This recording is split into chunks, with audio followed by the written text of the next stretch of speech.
Special Operations,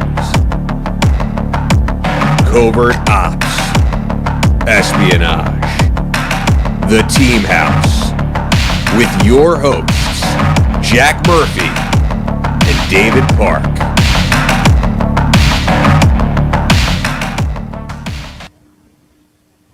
Man, that psychs me up. Amped you up? You like that? Someone told me it's like the beginning of Tenet, like the Christopher Nolan movie. Like you feel that vibe. I hope you felt the vibe. But we're here with Wesley tonight, Wesley Morgan. He is the author of The Hardest Place. This book just came out this week. I apologize. I usually read the books through and through before we do these interviews. I'm a quarter of the way through. It's amazing. I'm Jack Murphy. This is episode 85 of The Team House, here with co-host Dave Park. Wesley, welcome to the show. Thanks very much. Excited to talk to you guys. Yeah, man. Thanks so much for doing it. The first question we always ask our guests is your origin story. And, since you're not a military guy, you're not an Army bro, you're a journalist by trade. How in the world did you fall into this, and how did you end up writing a book, a history book about the military history, the American military history in a specific valley, the Pech Valley in Afghanistan? What led you down that path? Yeah, sure. So I was always really interested in these wars. Like, 9/11 happened when I was, I think, 13, maybe 14. And I got to college and I kind of was thinking I'd do the Army route. I joined ROTC. That seemed like kind of the tried and true path for people that I knew who were, interested in seeing these wars. But then I had a weird opportunity come up to start, actually when I was 19, to start going to first Iraq and then Afghanistan to freelance during the summers starting after the freshman year of college. So summer after my freshman year, I was in Baghdad for the surge, kind of bouncing around with different infantry units in Baghdad and the belts, back in kind of the heyday of embedding when it really was like, they just asked, where do you want to go? And I'd say, 128 infantry in East Rashid, please. And they would make it happen without a whole lot of, no, we'd rather go see this unit, or no, there's a story that we want to show you over here, the way it kind of became in later years. So I did a couple trips to Iraq. First went to Afghanistan in 2009 as Obama's surge was kind of just beginning. It was kind of down in Helmand in the spring of 2009 as the big Marine force was starting to show up. And then came back for the summer of 2010, the summer when the big buildup kind of came into place. And during that summer, I would just bounce around. I'd go to different parts of the South and the East, just visit different battalions that were either I had heard that there was, a company commander that I'd enjoy spending time with or something like that, or just where I knew it was a really, an interesting AO or a really tough fight or something like that. So that summer of 2010, I was filing stories from a few different places, from, Iron Rakistan Battalion 3187 in Paktika province, from another 101st Battalion down in Zari, from a Royal Marine Commando battalion in Sangin district in Helmand, which is the scariest place I've ever been. And then I wound up visiting Unit 1327, the Bulldog Battalion from 1st Brigade of the 101st Airborne in the Pech Valley, in the sort of July, August part of that summer. And it was a really interesting time to see the Pech because, every other unit that I visited, this is the surge, these units are all expanding.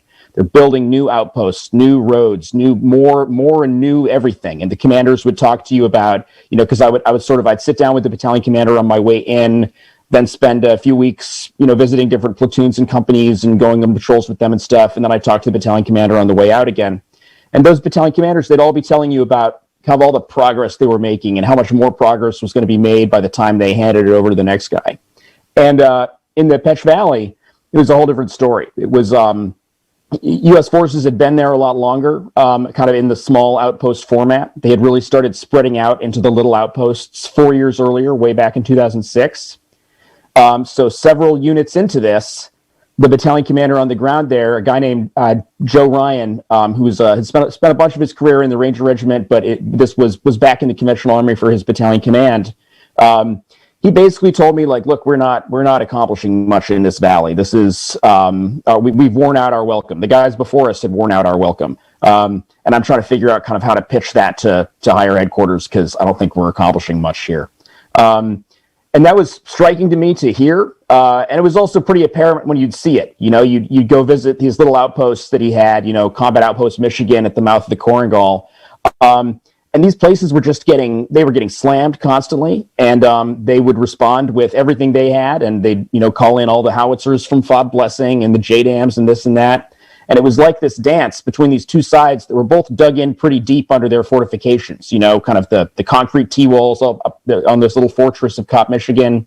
And then, the enemy up in the hills seemed pretty clear under their big boulders and everything that they knew exactly how long it was between, when the 81s are going to start hitting and the 155s are going to start hitting and the JDAMs are going to start hitting. So you kind of came away with the impression that neither side was doing a really significant amount of damage to the other. Mm-hmm. And that really just the people who lived there were stuck in the middle of this thing. And that rather than being kind of counterinsurgency security bubbles around the outposts, the outposts kind of presented bubbles of danger for the people who lived in the valley. Mm-hmm.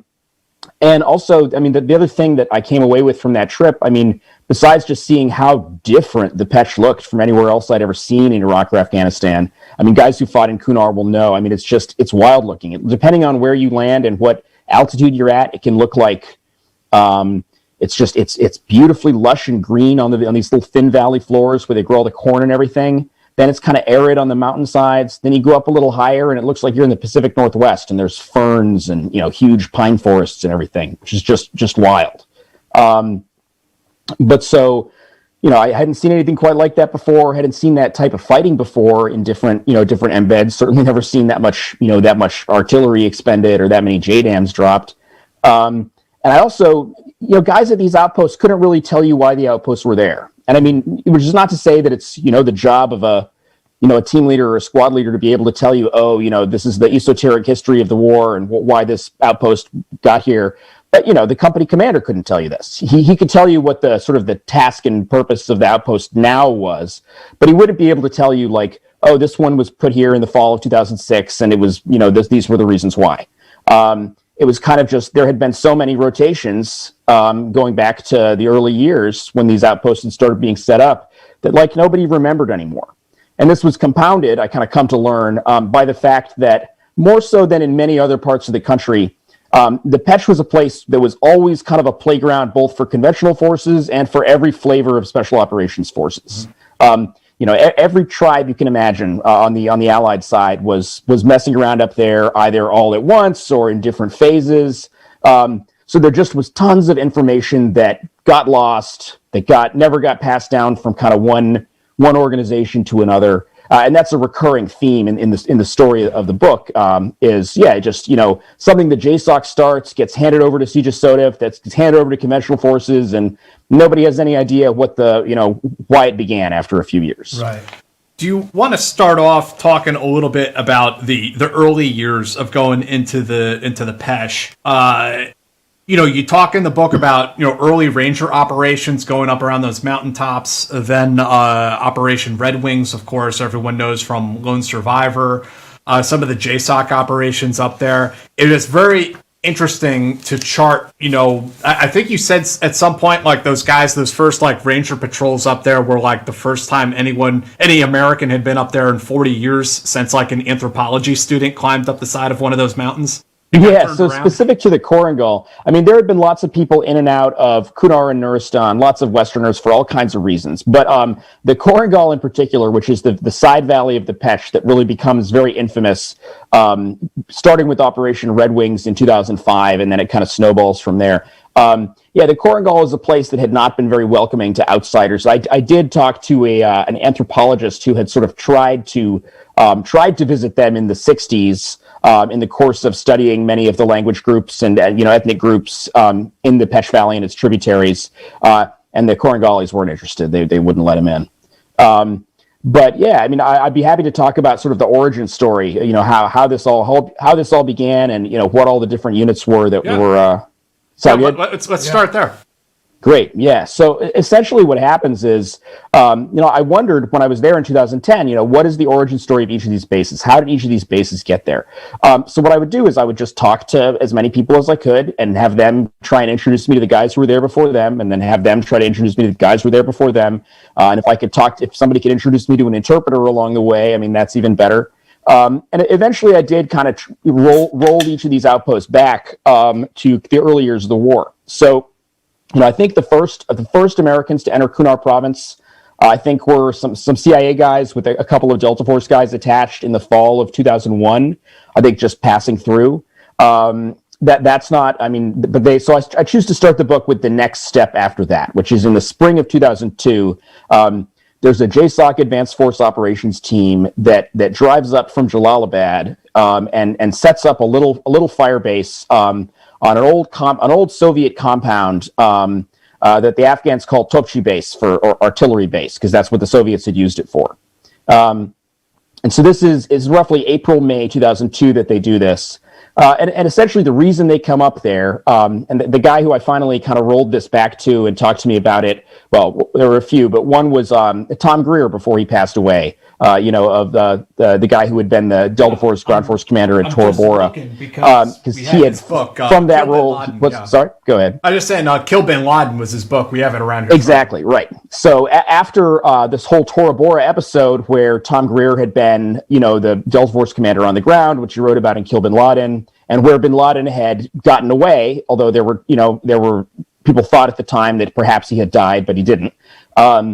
Once it became clear that he hadn't died, these JSOC AFO teams that were spreading out in the Afghan East in early 2002, they were basically trying to figure out where he'd gone. Not just him, but his lieutenants and really anybody who might be able to help with that. So basically, they were hunting Arabs. Was what these AFO teams were doing in the spring of 2002.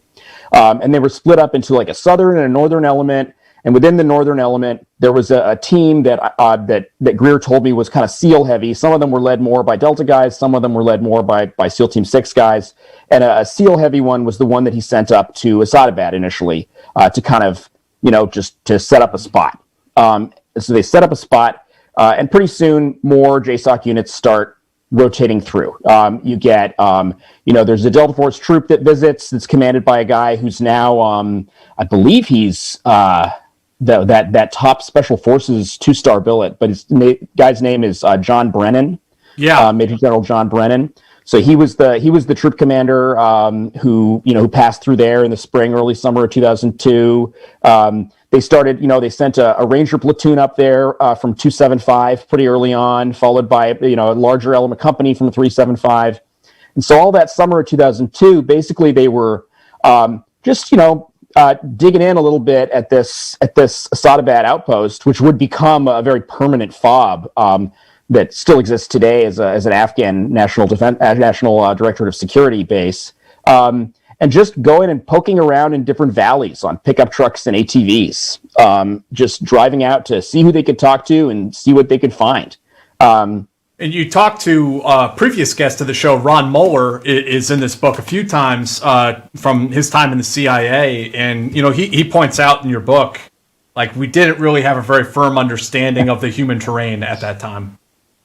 Absolutely. And so this is something that they're just starting to get their hands around in that first year or two, 2002, 2003, but that becomes clear, the deeper and deeper into Kunar and Nuristan you go, the more you learn that it is, in addition to kind of the most severe physical terrain of any of the areas where U.S. troops were operating in the country, it was the most complicated human terrain, to use that military jargon, in the sense that, most of the country, people speak Pashto or they speak Dari, right? Mm-hmm. In Kunar and Nuristan, it's more complicated than that. There are outside security forces who speak Dari. Most people speak Pashto, if not as a first language, then as a second language. But the people who speak it as a second language, they speak a wide variety of other languages. Little languages that exist up in these little pockets, way up in these side valleys. Nuristani languages. North of the Pech, there are 6 distinct Nuristani languages. We sometimes think of it as, U.S. troops would say, oh, this guy speaks Nuristani, we've got a Nuristani interpreter. But it's not actually, that's not how it works. There are 6 distinct, pretty much mutually unintelligible Nuristani languages with no written form that you're going to have to find interpreters who you can trust, who you can work with in those languages. And then south of the Pech Valley, in tributaries like the Korengal, there are their own Pashai languages, Korengali. There's a bunch of them. I mean, there used to be a lot more of them. There was I think German or Norwegian linguist who visited this place in the 50s, who counted something like 20 languages within a certain radius of Nangalam, the main town. Wow. And most of those are gone now, but there's still quite a bunch. So if you could just imagine, I mean, the difficulties that are inherent in trying to do intelligence collection in a place where you don't speak the language. Now try and do it in a place where you don't speak the 10 languages. Right. And where there's always going to be a way, you're not going to be able to find interpreters that you trust, who speak Korengali or this and that, at least not for a long time. And not to belabor the point, Wes, but I think, based on what I read in your book and what you're telling me, you really have to see all these little pockets. It really is like an archipelago of little communities spread out through these valley systems, because the terrain is just so brutal. And these communities are so isolated from one another. And I imagine that's why, like in Europe, 250 years ago, each village had a slightly different dialect. Right. And these are also, when you look at the people who live up in the top of the Waterpoor Valley or the top of the Waigal Valley or the top of the Korengal, these are people who over the course of the past few hundred years essentially retreated up there as the Pashtun lowlanders moved into the Pech and displaced them. I mean, so these were the places, or at least we think, and academics who study the area think, that these are communities that moved up there because they didn't want anything to do with anybody. And they were sort of retreating from the arm of the state. And so this creates a dynamic that you see throughout the war, where these are perfect places to hide if you're somebody who is evading the Afghan state or the American counterterrorism apparatus. So you have a long tradition that goes on today of people hiding out from us up there. Yeah, and I take it that because of that tradition, these are people who resist any sort of governance. Often, yeah. It can sometimes be a little more complicated. I mean, in the sense that, so the Korengalis are sort of the example of they appear to always have resisted all forms of government.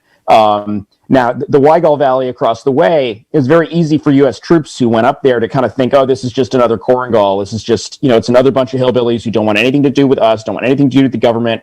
But then there was another weird dynamic that was not immediately obvious, but that you would learn to your detriment, as you went along, which is that the Waigalis, because of the particular way in which they were conquered and converted to Islam and incorporated into the Afghan state about 120 years ago in the 1890s, because of those particular circumstances, they kind of have a direct line to Kabul when they want to complain about things.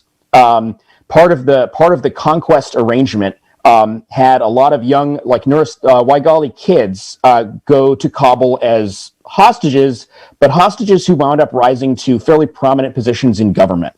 And so there is this connection. There is this sort of Waigali community in Kabul that's very influential. That sometimes U.S. forces would learn that this was the case after they caused a civilian casualty incident inadvertently, and unlike in the Korengal, all of a sudden it's a national level deal that's rising to the ears of President Karzai. Yeah, it's interesting. And it's interesting how you mentioned that they went to the mountains, because, when we talk to people who fought in Vietnam, you had the same thing with like the Montagnards, the mountain people, right? That those are traditional, and then like the traditional hiding places. And then if we look at our own Appalachian Mountains here and how the community is, or at least was, very insular and isolated. I mean, that, you mentioned hillbillies, but I think that's a very apt term in the way we see it, as people who are just a very insular and isolated community. But here in the Pech, or where you're talking about, they had many of those communities that, didn't have much in common at all. Yeah. And, it's, as far as, sometimes the Americans that I met who kind of got this place the best were in fact, American special operators or contractors who came from Appalachia. And there's a guy in the book whose full name I don't use, but who was an asymmetric warfare group contractor for years and years and years, He'd been a legend in 175 as an NCO back in the 80s and 90s, and had gone into Delta Force and all this stuff, and then wound up as an AWG contractor. And he was just kind of this like professional mountain man. Like he came from the mountains, and he found them again in Kunar, and he took to it. And he, in addition to being as one conventional infantry battalion commander who actually now is a 4-star general in Europe, described this guy as a Rembrandt of mountain combat. But he also, he got the people. I mean, I think he understood where they were coming from. He understood what it must feel like to them when they've got these kind of stormtroopers that he's tagging along with, marching up into their valleys, setting up outposts, living in these spots in their valleys for years at a time. Mm-hmm. Interesting. So, what were those first patrols? I mean, you talked about the first JSOC guys, AFO. They set up a FOB in Asadabad. Rangers are camped out there. And then you talk in the book also about some of the first ODAs that come in, and they start trying to do the Special Forces mission. And I thought what was very interesting about that you point out the identity crisis that Special Forces has. And that you'll have one ODA that is very human-centric, very much let's go out, win the hearts and minds, let's get to know the community, like a community policing sort of approach. And then the next ODA will come in, and it's like run and gun, like let's go mix it up with the bad guys, get into some firefights, kick some ass. Exactly. So what happens is in the fall of 2003, there's a big JSOC surge when the Bush administration basically says, we got to pick up bin Laden's trail again, figure out where that guy went when we took our eye off the ball to go to Iraq. Everybody focus on that. And so JSOC and the CIA both kind of like shift their Eye of Sauron over to Kunar, Nuristan, start looking at that place. And they wind up surging a pretty substantial portion of the Ranger Regiment. So the bulk of both 1st and 2nd Battalions, and the regimental commander goes over for it. They just go way up into the middle of nowhere into some really small valleys in Nuristan, north of the Pech, where U.S. troops really don't visit in significant numbers again. Kind of the idea being, we're going to turn over rocks, we're going to talk to people, we're going to figure out where bin Laden went. It doesn't work because they can't talk to the people, and the people aren't going to talk to them anyway, even if they did speak the right language. And also because bin Laden is gone. They actually had the right idea. I mean, they're looking in the right part of the country. Bin Laden, it turns out, had gone to Kunar after escaping at Tora Bora. And 175 and Dev Group kind of had a pretty near miss in terms of being just a few weeks or a couple of months behind the very valley where he'd been at in 2002. But come this big surge, Operation Winter Strike in the fall of 2003, it's just Operation Winter Strikeout is how a lot of the Rangers joke about it. Because by that time, bin Laden was gone. They turn up no useful evidence, and they leave. And the legacy of the operation is that there's a little base that gets left behind that was established by the town of Nangalam. The Rangers called it HLZ-1, and they just used it as a place to, land stuff and drive convoys up to. And it was wound up being named after a Ranger, Jay Blessing, who was killed in the course of the operation by an IED. But what happens when the JSOC forces all leave at the end of the year to go move on to the next flashing target, get ready for the next swing is going to be in P2K in the spring of 2004. An ODA stays behind. The Siege of Sodif, the Special Forces group in Afghanistan, essentially raises its hand and says, we can make something of this place. We can start setting up, they're trying to set up little A camps, as they call them, kind of using the Vietnam terminology, in various remote parts of the Afghan East and South, because there's really not much of an Afghan National Army yet. I mean, it's like a battalion in Kabul that's being put together. So what this Green Beret headquarters has the idea of is essentially like kind of thinking back on the model of the Montagnards in Vietnam and the Civilian Irregular Defense Group program in Vietnam. They want to set up like little bases in the mountains where they can train up local militias that can kind of fill the gap until an army comes online, and then perhaps form something like a National Guard in a later security structure. So you see, in the course of 2004, two different Green Beret A teams, ODAs, fill this role. They rotate through Nangalam, Camp Blessing, and they live in the valley. And in some ways, these teams are, similar in the sense that, any two ODAs are similar. I mean, they're manned and structured the same ways. Everybody's all been to the same schools and everything. They both have a real soft spot for kind of like Vietnam symbolism and iconology. They do stuff like all kinds of stuff on this base gets named after things from the John Wayne movie, The Green Berets. They make one team has a big gate carved that looks just like the gate in the movie. Well, they named the dog after the character. They do. They named the dog after the little boy who has a dog. Chuck. Yeah, exactly. Ham yeah, Chuck. and I didn't include the name because there's a dispute on the internet as to how Hamchuck is spelled, and I figured it was safer not to. But Come here, yes, son. they Hear what this war is all about. But so these are kind of the superficial similarities, but in a lot of ways, these two teams couldn't be more different.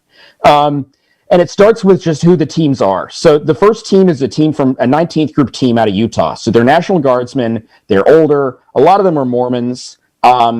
And they, some of them have kind of interesting civilian lives, like a gem miner in Montana. Like one guy was old enough that he had been part of the thing when he had been an active duty SF guy back in the 80s. He had been on one of those teams whose job was to like strap a nuke on their back, and like teams. Go to Siberia. And so they're older, and they get along well with the local people. And I talked to, for instance, an imam up in Nangalam who remembers these guys pretty well. Commander Ron is how they refer to this guy, Ron Fry, Captain Ron Fry, who was the ODA commander. They remember them as just kind of being people who were respectful, people who they had a lot of respect for in return.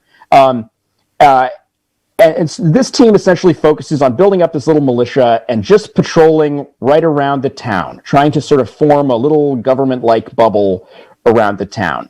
And now, there are attacks that they endure. There are rocket attacks. There's, at least one, fairly serious attack where they get shot at from up on the mountains with heavy machine gun. But they don't react by sort of going on goose chases up into the mountains to try to figure out who did this. Mm-hmm. People are telling them like, oh, look, they've got informants in town who are saying, look, this is the Korangalis did this. You got to go to the Korangal and deal with them.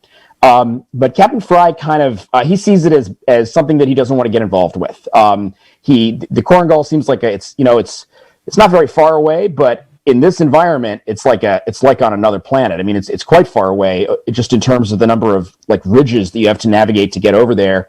And he just thinks this is a distraction. I don't want to deal with this. Something complicated is going on in there. So he leaves that alone. The way he put it was, I knew that there were insurgents in there, but it didn't seem like it was kind of worth our while to kick the hornet's nest. Mm-hmm. Now, partway through the year, they get replaced by a third group team, which kind of paradoxically, it's both a much younger team in terms of just the ages of the guys, and it's both less and more experienced than the 19th group team. It's less experienced in that it is these younger guys who don't have these kind of like long careers and kind of older guy kind of attitudes that the 19th group team did, but it's more experienced in the sense that even though this is this is the summer of 2004, this is already their third Afghanistan rotation. And they kind of come in there the way both, the third group guys that I talked to from the team and the 19th group guys that I talked to from that team, the way they kind of remembered it from their different perspectives was they weren't very interested in or impressed by what the 19th group team had been doing. The way they saw it, this 19th group team had made itself look weak. It was sort of sucking up rocket attacks and not doing anything about it.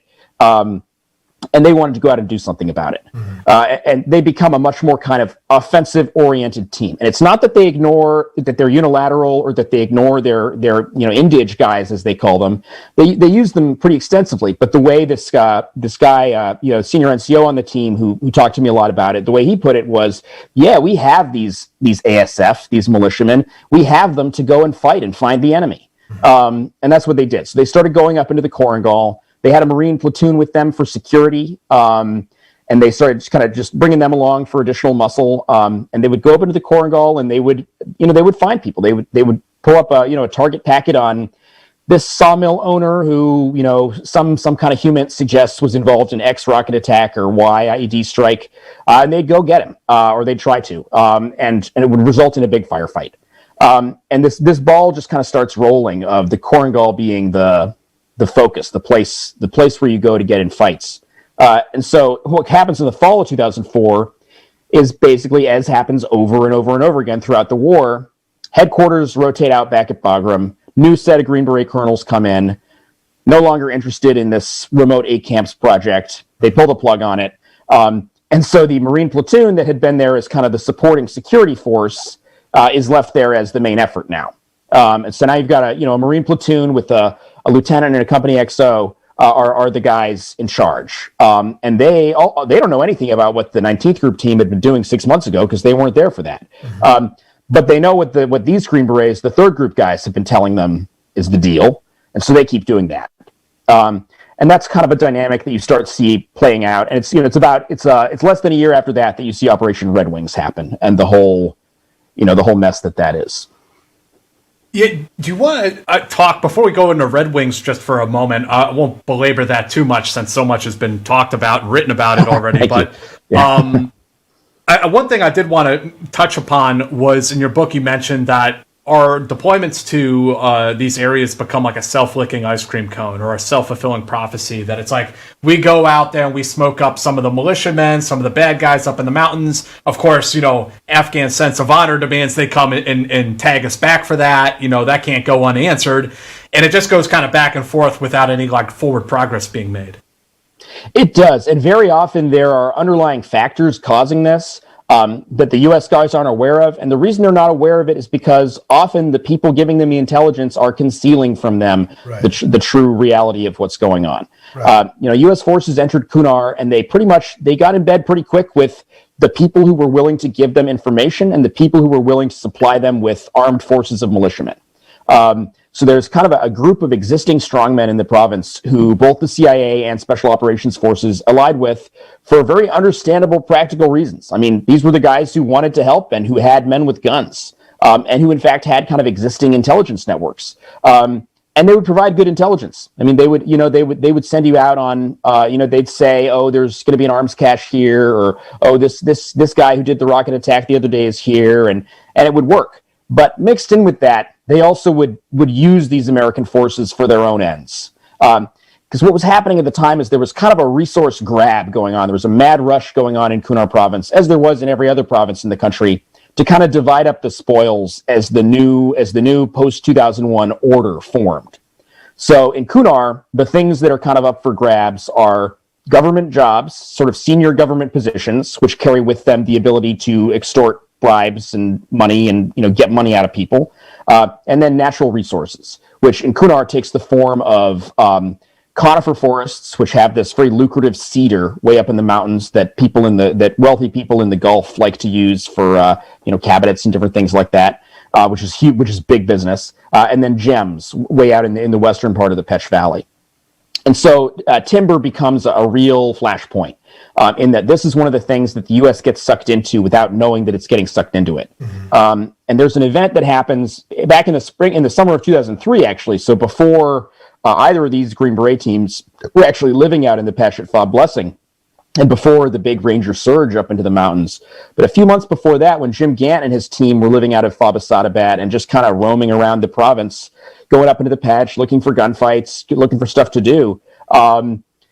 Because I think it's important to note that like if you have experience of the war in Afghanistan that's from 2010 or 2014 or it can be hard to understand how long of a leash these units had. They had no leash at all, in fact. I mean, generally when Jim and his team or other teams like them wanted to go out and do something and go somewhere really far away, I mean, they would tell the AOB guy at the base, like, here's the 5 W's of where we're going, send it up. We'll be back when we're back.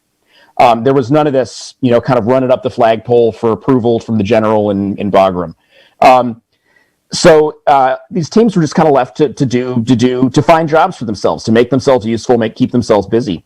Right. And one of the ways that Jim's team got itself busy was kind of part of the origin story of the whole mess in the Korengal is in the summer of 2003, there's a little kerfuffle that happens in the Korengal where a member of the new government border guards goes into the Korengal and gets roughed up by the Korengalis. And he comes back, and his commander, a guy named Haji Jan God, who's the big border guard commander, complains to the Green Berets and CIA guys at Fob Asadabad, hey, these Korengalis, they roughed up, a government representative who was out there to collect taxes. And so Jim and his team, and actually the AOB commander as well, get sent out to the Korengal to go sort this out. Now, that's the version of the backstory that was presented to them by this guy and by Haji Jahan Dad, but it's not the real version of the backstory. I mean, essentially what really was happening was Haji Jahan Dad was a big a timber baron, not in the sense that he was harvesting timber, but in the sense that he controlled the exit points from the Korengal Valley for the Korengalis to get their timber to Pakistan. So the Korengalis would sell their cedar first to him, and he in turn would get it across into Pakistan and sell it to this Pakistani timber mafia, who would then, arrange for it to be distributed internationally. But so Haji Jahan Dad, he, in this kind of mad rush in the first couple of years, he gets himself named Border Guards Commander. But he does not, in fact, have any authority to collect taxes or anything like that. So that's not what happened. There was not, a tax collector who got roughed up by the Korengalis. What happened was a representative of Haji Jahan Dad went over to the Korengalis to change the terms of their business agreement to be more favorable to him and less favorable to them, because now he has the Americans on his side and he has the sort of the imprimatur of being a government official on his side. And the Korengalis object and they beat the guy up. And so Haji Jahan Dad, tells the Americans, he presents it in the way that he presents it, and Jim Gant's team winds up in the Korengal. And there's actually audio from a young Afghan American who was on as kind of a spare interpreter on this mission. He was the son of the governor, and he recorded this whole thing, and it's you can listen to it. You can hear the AOB commander giving this very off-key analogy, describing what's happening. Basically, he tells the Korengalis who are gathered there, he says, like, hey, look, guys, you got to pay your taxes. Like, when I get a speeding ticket, I pay the ticket. Like, that's how civilization works, got to play by the rules. And then, before they leave, they make the lead Korengali elder pose for a photo shaking hands with the guy who they'd roughed up a few days earlier. And they kind of go back to base and check the box and say, dealt with that one, smoothed over the dispute, explained to them that they got to play by the rules. And of course, what's really happened is, in the eyes of the Korengalis, the Americans have just come in as muscle on the other side. Right. And so it's not too long after that the Korengalis, who they had some affiliations with the Taliban before 2001. Most people in Kunar didn't. Kunar was not a Taliban stronghold before 2001. It was much more, it's a Salafi place. Salafis and the Taliban aren't kind of natural religious kind of, they don't go together very easily. And there actually have been a lot of the strongmen in Kunar have been allied with the Northern Alliance. But the Taliban were the Korengalis were one of the few groups in the province that had some ties with the Taliban. And so what they do when this happens is they call up the Taliban and they say, we're going to need you guys' help. We've got a problem. And so just as Haji Jahan Dad brought in these American special operators for muscle, the Korengalis bring in the Taliban for muscle. And this is kind of the self-licking ice cream cone, is that this is the dynamic that kind of, the third group team a year later doesn't really understand that this is the dynamic that they're interfering in. And so they start going in there, and it just becomes more and more clear to the Korengalis that the Americans are a threat to their to their very lucrative business interests. Yeah. And so the Taliban presence grows. Now there's more Taliban, more targets, more SIGINT coming out of the valley. Because the Taliban is there, there's a particular Arab al-Qaeda figure named Abu Ikhlas who starts going there to provide training to them and everything. That, of course, generates more interest on the American side. Oh, there's an al-Qaeda guy up there. And before you know it, the Korengal is like this heart of darkness that there are serious operations go into. I think that, and correct me if I'm wrong. I'd like to hear what you think, Wes, but I think that in the common analysis, we often think of people in third world countries, or even not third world countries. We tend to think of these folks as either savages. We have a sort of that sort of like racist view that these are primitive people, that they're idiots, or we have this view that they are these sort of hapless victims of Western colonialism. That everything was great until we came in, we see it in Syria, we've seen it in Iraq, you're talking about Afghanistan, other parts of Central Asia. We've seen that these local people, these so-called savages or these so-called victims, are in all actuality very clever, self-interested players actively involved in their own destiny, and they're very smart about how they're able to play the United States in their favor. Absolutely. I mean, as one Afghan friend, a Kunari friend of mine, put it this way, he basically said, "You think that Malik Zareen and those guys were the CIA's proxies? The CIA were Malik Zareen's proxies." And I think both are true. I mean, they were using one another for their own ends. I think the difference might be the degree to which they're aware that they're being used. And I think some Americans, special operators and intelligence collectors who were up there were very keenly aware of the ways in which they might be used and very alert to it, and many others were not. Yeah. All right.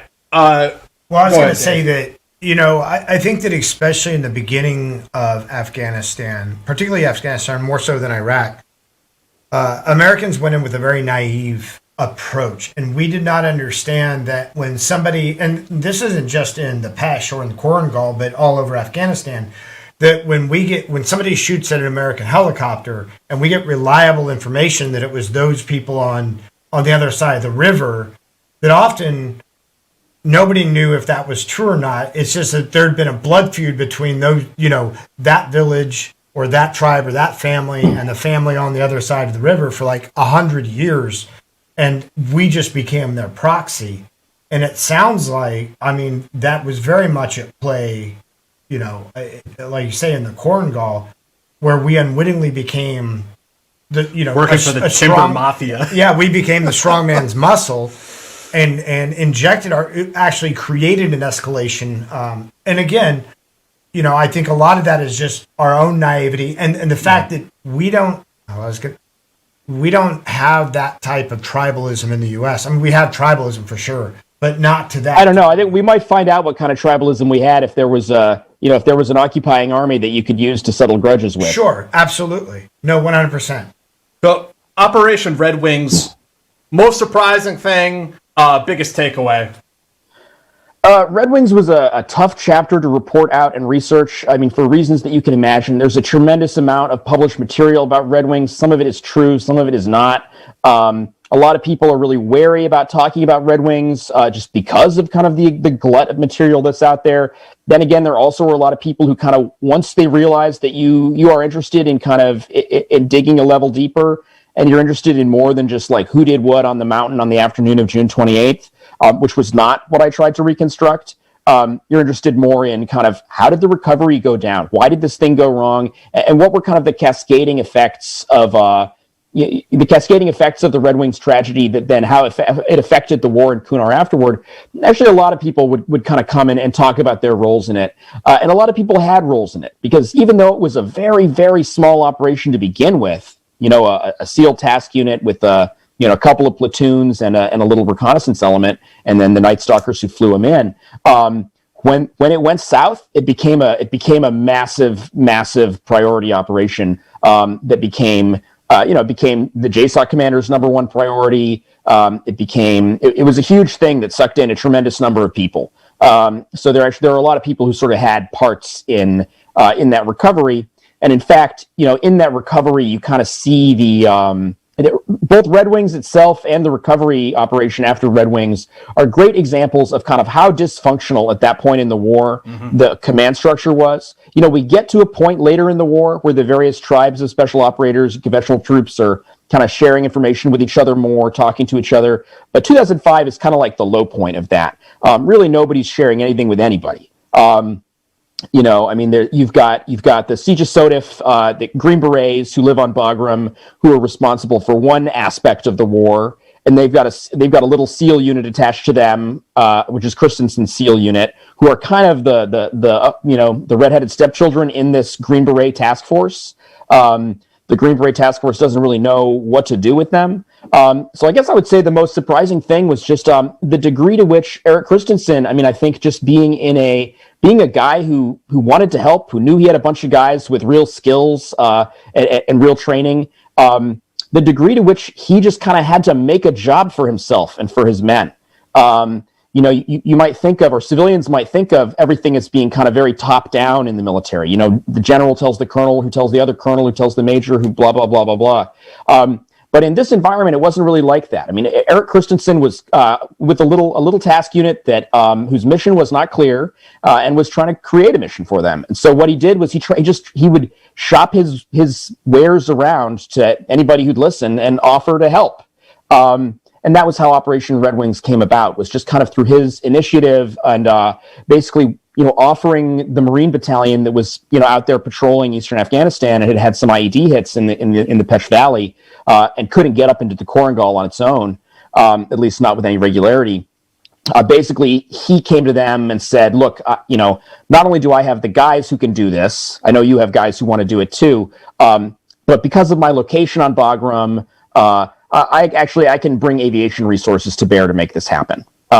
And it was this kind of strange, low-level 04 bureaucracy that brought Red Wings into existence. So I'd say that was kind of the most surprising thing to me, was just the way that it came about, and kind of the very ad hoc way that it came about. So let's then push forward. Let's project forward the next iteration of the conflict in this valley. We're getting past the part of the book that I've read so far, so sure, yeah. Spoiler alert. You take the reins here, Wes. What happened next? Yeah, so the book is divided into 4 parts, just chronologically. I end part 1 with Red Wings, and with the kind of what the Marine units in the area started doing after Red Wings, which was, basically Red Wings upped the stakes a lot for the U.S. military in eastern Afghanistan.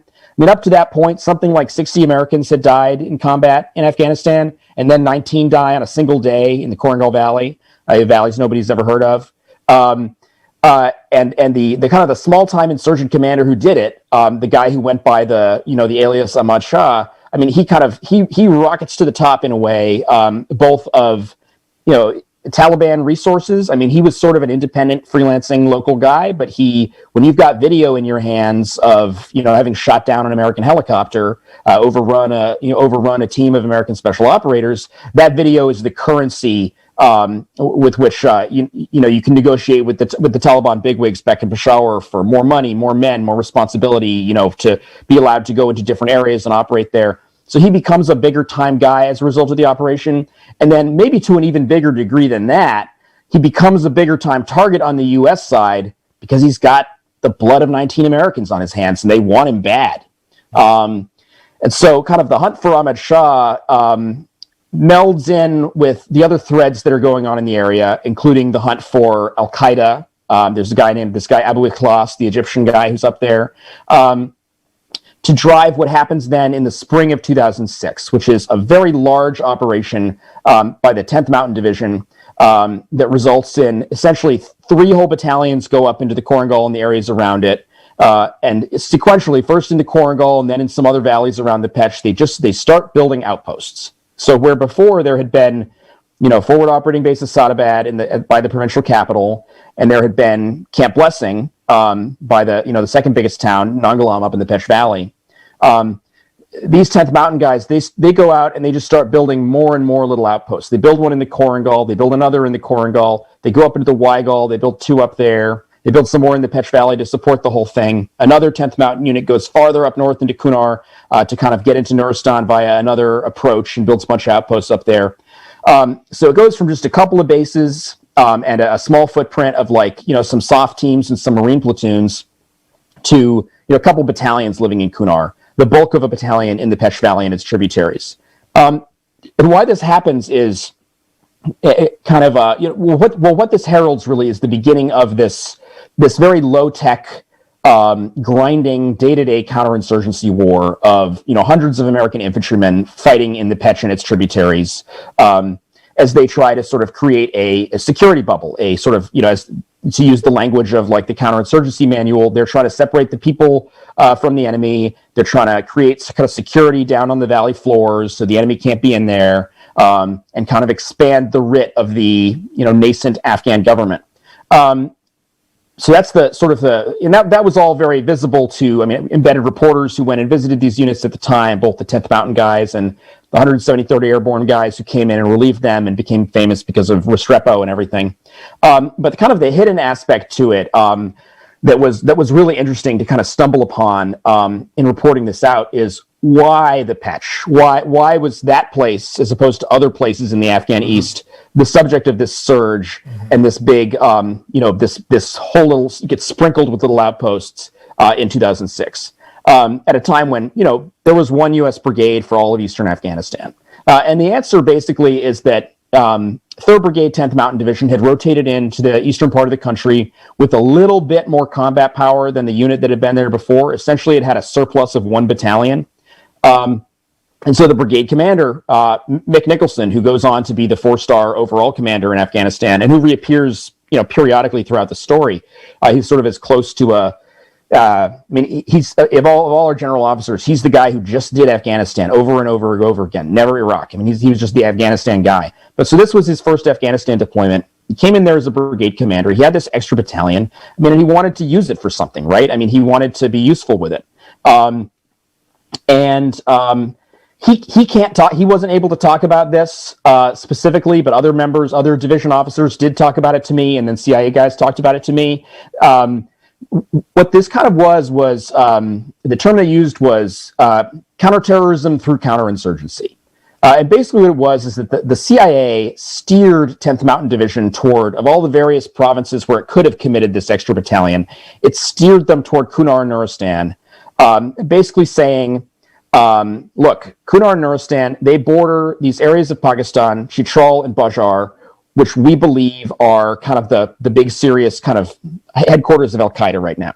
The thinking at the time was that was likely where bin Laden and Zawahiri were in those 2 districts, although we know in retrospect that is not where bin Laden was. That was very much the conventional thinking within the agency was bin Laden's up in Chitral or Bajar, and they were having a really hard time, recruiting human sources who had any kind of access in those areas. So the agency's thinking was, well, hey, look, if there's an American unit that's going to be going out and building a bunch of little outposts and doing, population-centric counterinsurgency somewhere in the Afghan East, let's have them do it in Kunar and Nuristan, because that way these little outposts can also act as kind of lily pads where our collectors can talk to people and recruit sources who move back and forth across the border. Because there's all kinds of people like that, whether it's smugglers or cross-border traders or just people who do it for various tribal reasons. There's a lot of people who pass back and forth between, Bajar and Chitral on the one side and Kunar and Nuristan on the other side.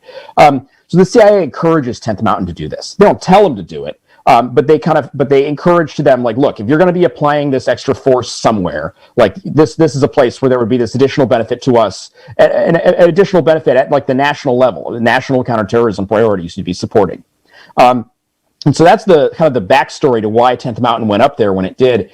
But it kind of fizzles. This supporting dynamic of this supporting logic of why Kunar Nuristan, there's never really any follow through to it.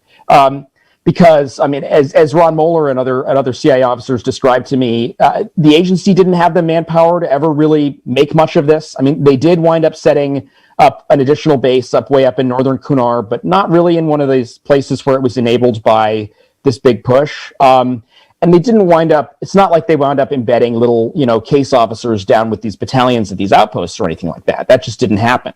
It wound up being the case that, yes, there were like Army human collection teams, that now were deeper into places that they hadn't been before. And those teams did indeed recruit, some sources who had cross-border links and so on and so forth.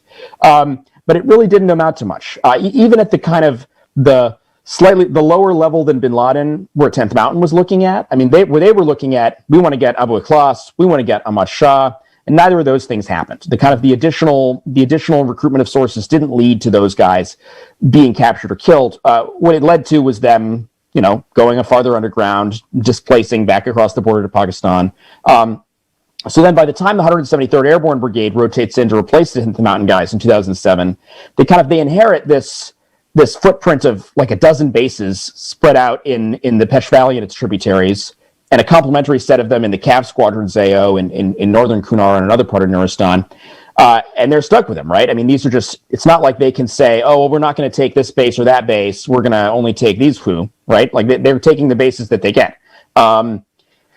But this aspect of the rationale is no longer there. I mean, as Bill Osland, who was the 2503 battalion commander, later went on to be Ranger Regiment deputy commander and the JSOC task force commander in Afghanistan, the way he put it was, an infantry platoon on a mountainside is not a national intelligence collection asset.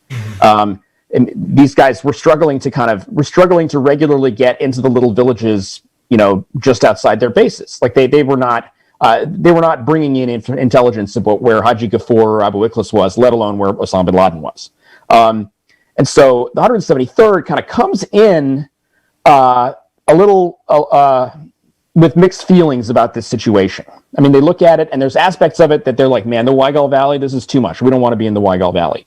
Other aspects of it, they kind of double down on. So, for instance, the Korangal Valley is a place where the 173rd gets really ambitious. The way the 10th Mountain guys had conceived of it was that we're in the Korangal basically this is a place where this is like a sponge. We're sucking up the Korangali insurgent activity so that they don't bother the Pech Valley Road where we've got the security bubble going.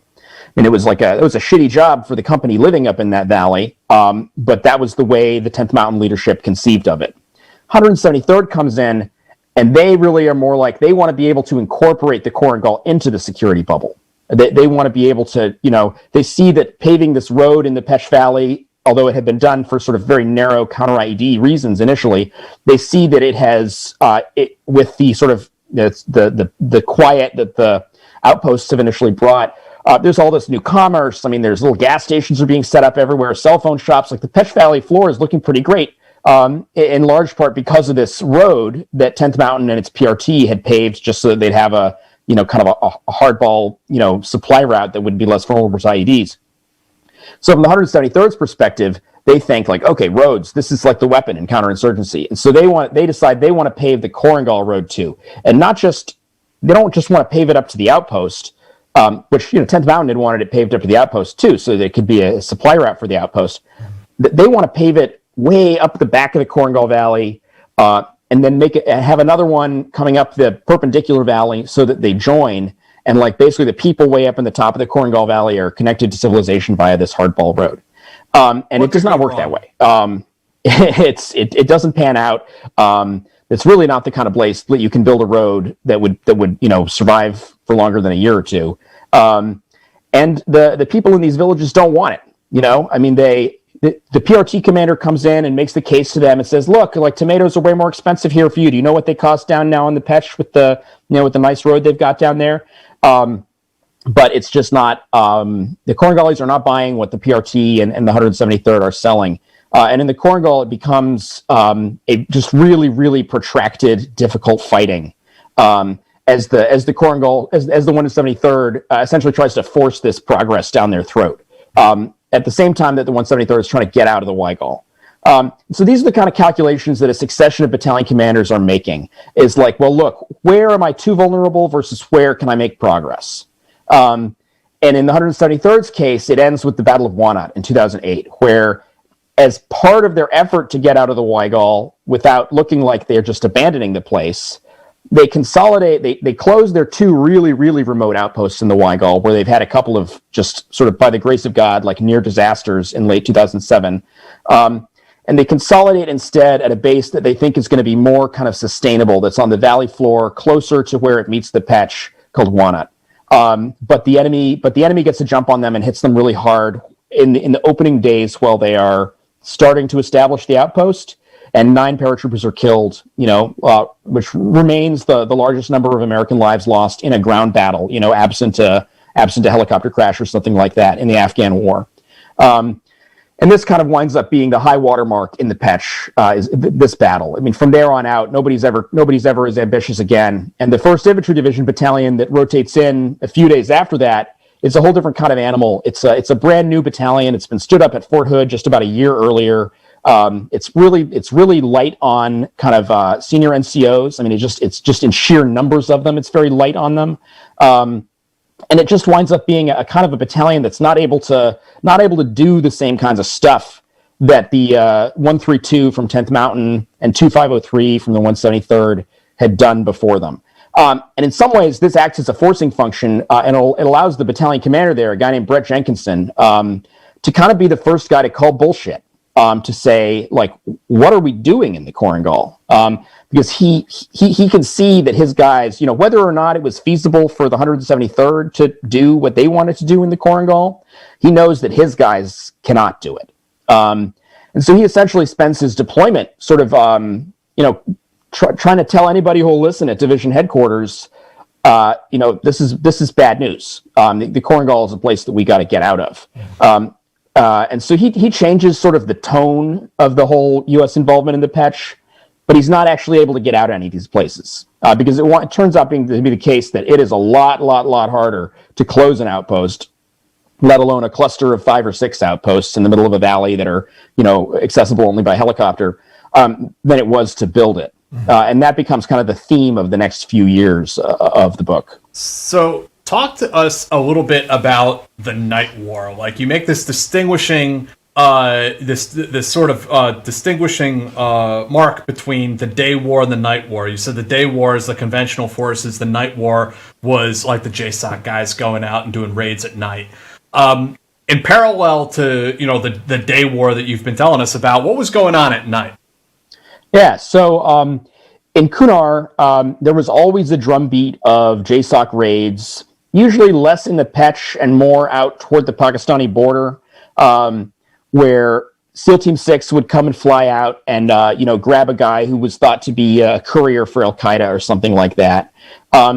And then also the CIA was kind of had its own part in this nighttime war because Asadabad had wound up being a CIA base. There was an Omega team of SEAL Team 6 operators that lived there and helped the CIA and their little local surrogate force of Afghan commandos, helped them get out and do stuff on the border.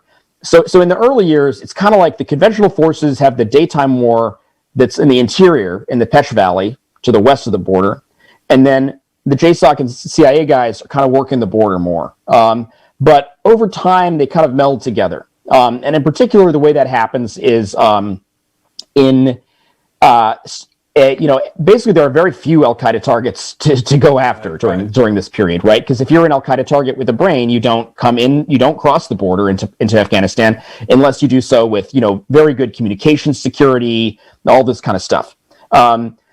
So for this reason, there actually are very few JSOC missions into the Pech and its tributaries between Operation Red Wings and the next few years. It can be frustrating sometimes to the conventional units that are up there because, I mean, they're dying for aviation and drone support. They have nothing. I mean, they're living on complete shoestring logistics because Iraq is, Iraq is the elephant in the room that has, the vast majority of everything. So these conventional forces, they just don't have a lot of resources, but they can see that down at Jalalabad, there's a JSOC contingent that has its own dedicated, ISR lines. It has its own dedicated little package of 160th helicopters. And they can see that just down the road at Asadabad, the CIA has this little force of Afghan commandos, the CTPT, Counterterrorism Pursuit Team, who are these pretty high, about as high speed as Afghan forces get in the country, certainly much better than any of the Afghan partners that the infantry battalion is working with. And they have these dev group guys with them who are really high speed. And but they're really restricted to Al-Qaeda targets. So when the conventional battalion has some mission, it says, "Hey, look, we've got a guy up in the Shuriak who has been a big pain in our ass, who is like coming down and setting IEDs or killing road workers or this or that, but he's farther up than we can get in a foot patrol, and it's just not something we can do. Like, can you guys do this?" And the answer is inevitably no, because he's not an Al-Qaeda target. It's not within the kind of the legal remit of this little Title 50 CIA force at Asadabad to do that kind of thing. And early in the war, it's not within the remit of JSOC either. JSOC is Al-Qaeda focused. But as things go on, JSOC in particular, the JSOC task force, it grows. In 2009, it grows a lot in Afghanistan because the sort of the big focus shifts over from Iraq post-surge to Afghanistan for the Afghan surge. And JSOC comes into Afghanistan in a big way. They set up their big three-star headquarters at Bagram with Admiral McRaven. They start spreading out all over into the country. Before it had just been kind of mostly at Bagram, and then they would sort of do periods of presence down in other parts of the country. Now it becomes, look, we've got these regional task forces. You got Task Force East at Jbad, we got Task Force South at Kandahar, et cetera, et cetera, et cetera. So in Kunar, essentially, Task Force East is a SEAL Team 6 squadron that lives at Jalalabad. And in the course of 2009, new leadership comes into the JSOC task force. The Ranger Regiment takes over the big task force at, the 06 level task force at Bagram. And with the blessing of Admiral McRaven, the JSOC commander, the Ranger colonels in charge, in particular, Rich Clark was the regimental commander at the time, who now is the U.S. SOCOM commander. And then his deputy at the time was Bill Osland, who just a year before had been in the Pech as the battalion commander. They basically decide, like, look, we have all these resources. There's nowhere near the types of kind of Al-Qaeda targets to use them against. We can be a supporting asset to the conventional counterinsurgency war, and we can use our resources and our operators and our assets and everything. We can use that to go after the kind of targets that they need hit. And so basically the task force starts working in support of the conventional brigades, going after targets that they want hit, going after small-time guys. So you wind up seeing in the Pech, for this period in 2009 and 2010, both of these elements are, instead of fighting two separate wars, the way they have been, all along, now they're kind of fighting nighttime and daytime halves of the same counterinsurgency war. The conventional guys are dealing with attacks from, whatever small-time insurgent commander, Fazil Wahid, Objective Burnside, whatever, down on the road during the day. But now they know that, a SEAL Team 6 troop might come and hike up the valley in the middle of the night and kill the guy. And so there is this period of kind of increased cooperation.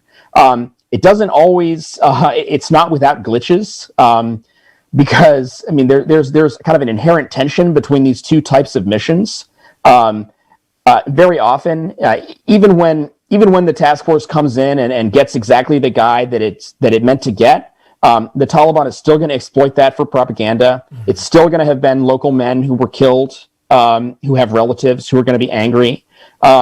And there are still going to be misses. There are going to be times when they hit the wrong house and they kill the wrong people. And that just keeps happening. And the Taliban doesn't have, or whoever the enemy is in that case, they're not going to retaliate against JSOC, who's no longer there. They flew away in their black helicopters. They're going to retaliate against the 10th Mountain guys who are right down the street. Right. Nor are the villagers in the town going to be angry at JSOC, who's not there and they've never seen. They're going to be angry at the Americans that they interact with at the nearby outpost. Right. So there's an example. There's a Ranger raid that hits a house in the little town right by Cup, Michigan, Candagal. And I don't know whether it's the right house that they hit or the wrong house that they hit, but whatever it is, one of the people that they kill winds up being the old man who was the cook for the A&A on the outpost. And it's a big problem. And so the infantry guys on this outpost, they wind up joking that, so the JSOC element went by the name Task Force 373 at the time in Afghanistan, one of the sort of ever-changing set of numbers that it went by. But at the time, it was 373. And the joke became on this outpost that it stands for the 3 minutes it took the operators to kill everybody in the house, the 7 months of kind of hard patrolling and rapport-building work that it undid, and the 3 years, generously 3 years that this is going to take to kind of smooth over with everybody. Was that a common theme with these JSOC operations as the years went on?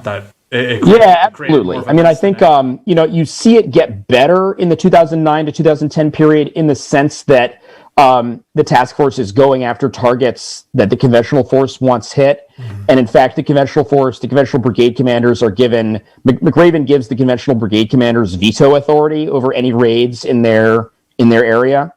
So that helps. Previously it had been much more like, conventional force would not know about a raid until they were dealing with the aftermath in the morning, which is a very persistent theme throughout Afghanistan, is, cleaning up the mess in the morning after a soft raid. How did that work? That you're saying that the JSOC elements, soft elements, started to call down to the local FOB commander, and they started to coordinate these operations a little bit. Yeah, they did, and I think this was helped by the fact that in 2009 the Ranger Regiment took charge of the task force, the 06 level task force at Bagram. Because what you have there that's different is, and especially down in the South, where now you have a Ranger Battalion commander as kind of the regional task force commander. They've walked in the same shoes that these conventional commanders have walked in. They have been that conventional commander themselves. The Ranger Battalion commander, he was a conventional battalion commander out somewhere in Iraq or Afghanistan a year ago before he was a Ranger Battalion commander. And they can empathize a lot more with and understand a lot more the difficulties that these conventional units have. Now, this is not true of, Ranger NCOs, who are just in regiment, and that's what they've done. But even the Ranger platoon leader, right, is a guy who he was an infantry or cavalry platoon. He was an infantry platoon leader somewhere else a year ago, dealing with this kind of stuff. So I think under the Ranger regiment's leadership, going forward from 2009, that definitely helped. And you see cases where, for instance, in 2009 to 2010, the battalion commander out in the Pech was a guy who was just really good personal friends with the task force commander at Bagram. A year later, the brigade commander at JBAT, when I first visit, he's a guy who sat in freshman math with Eric Kurilla, who then is the task force commander at Bagram. There's a personal connection at that kind of like 04, 05, 06 level that helps to coordinate the two efforts. There also are people who are helping make it happen kind of at a little lower level than that. They're especially like AWG contractors and guys like that who are sort of helping to kind of push JSOC lessons into the conventional force, helping the JSOC guys understand the conventional force's needs. So it gets better, but it's a violent business. And as just the sheer scale of the campaign ramps up in 2009 to 2010, inevitably, the number of raids ramps up and the number of deaths ramps up. So it's not like the problem goes away. Right. But let me pull on that little thread there for just a moment, a little sidebar before moving on. You mentioned asymmetrical warfare group playing a role in that, and maybe we could talk a little bit about what those guys were doing down there in the valley, because from an outsider perspective, looking at asymmetrical warfare group, they looked like a bunch of dudes to me who are like training Joes how to like do mag changes and shit like that. Like, what the fuck do these guys even exist for? And the unit's defunct now. I think they got shut down in the last 6 months. But so this is very interesting to hear about. No kidding, boots on the ground. This is what they really do. Right. So yeah, I'd love to talk about what AWG did in the Pech, because it was actually really important. And I've certainly seen out on embeds, I've seen cases where AWG teams visited and it didn't seem like they were doing much. And I think that in more recent years, AWG had kind of faded to a shadow of its previous self. But I think the real untold story of AWG in that kind of peak period of 05, 06, 07, 08 was that there were certain places in Iraq and Afghanistan. I think Mosul may have been one of them. At least at certain periods, but the Pech certainly was one of them, where individual AWG guys really took it upon themselves to act as the reservoirs of knowledge that the Army didn't have, of area-specific knowledge. So what kept happening during these every year, every 15 months, there would be these reliefs in place between these conventional units. In the Pech, it would be 132 switches out with 2503, and they switch out with 126, and they only overlap for a couple of weeks. And there's only so much that you can learn in a couple of weeks, and it's very dependent on kind of how willing the new guys coming in are to learn, and how willing the old guys coming out are to teach. And it's just not very long. And so in the Pech, there were a few particular AWG guys, both contractors and NCOs, who really took it upon themselves, one guy in particular, to go back there for these turnover periods and just kind of embed themselves with the company that they knew was going to get hit hardest. So like the one in the Korengal, and try to kind of hold their hand through it and teach them as many kinds of things that they didn't learn during this transition as possible. And so, there are guys that these conventional forces really, really looked up to and almost became kind of legendary figures. I mean, there's a guy who, again, he wouldn't let me use his name in the book, but there's this AWG contractor who started going to Kunar in 2004, and he didn't stop it until 2010 or 2011.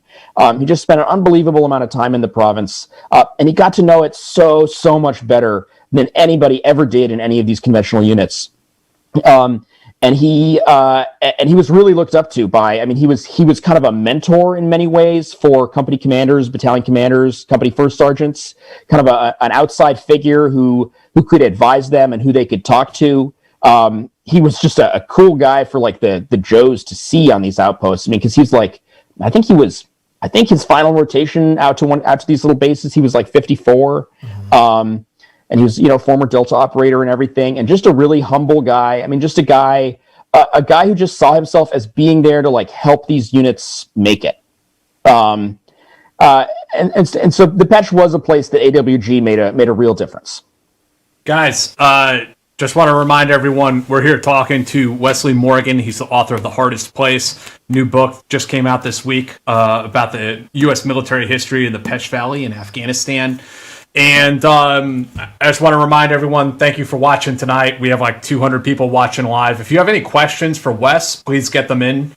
And if you haven't subscribed to our channel yet, please consider doing so. Give us a little thumbs up, leave some comments. Let us know if you think we suck. And there's also a link down in the description to our Patreon page if you want to support the channel. We have a couple donations tonight. Hammer and Nails, thank you very much.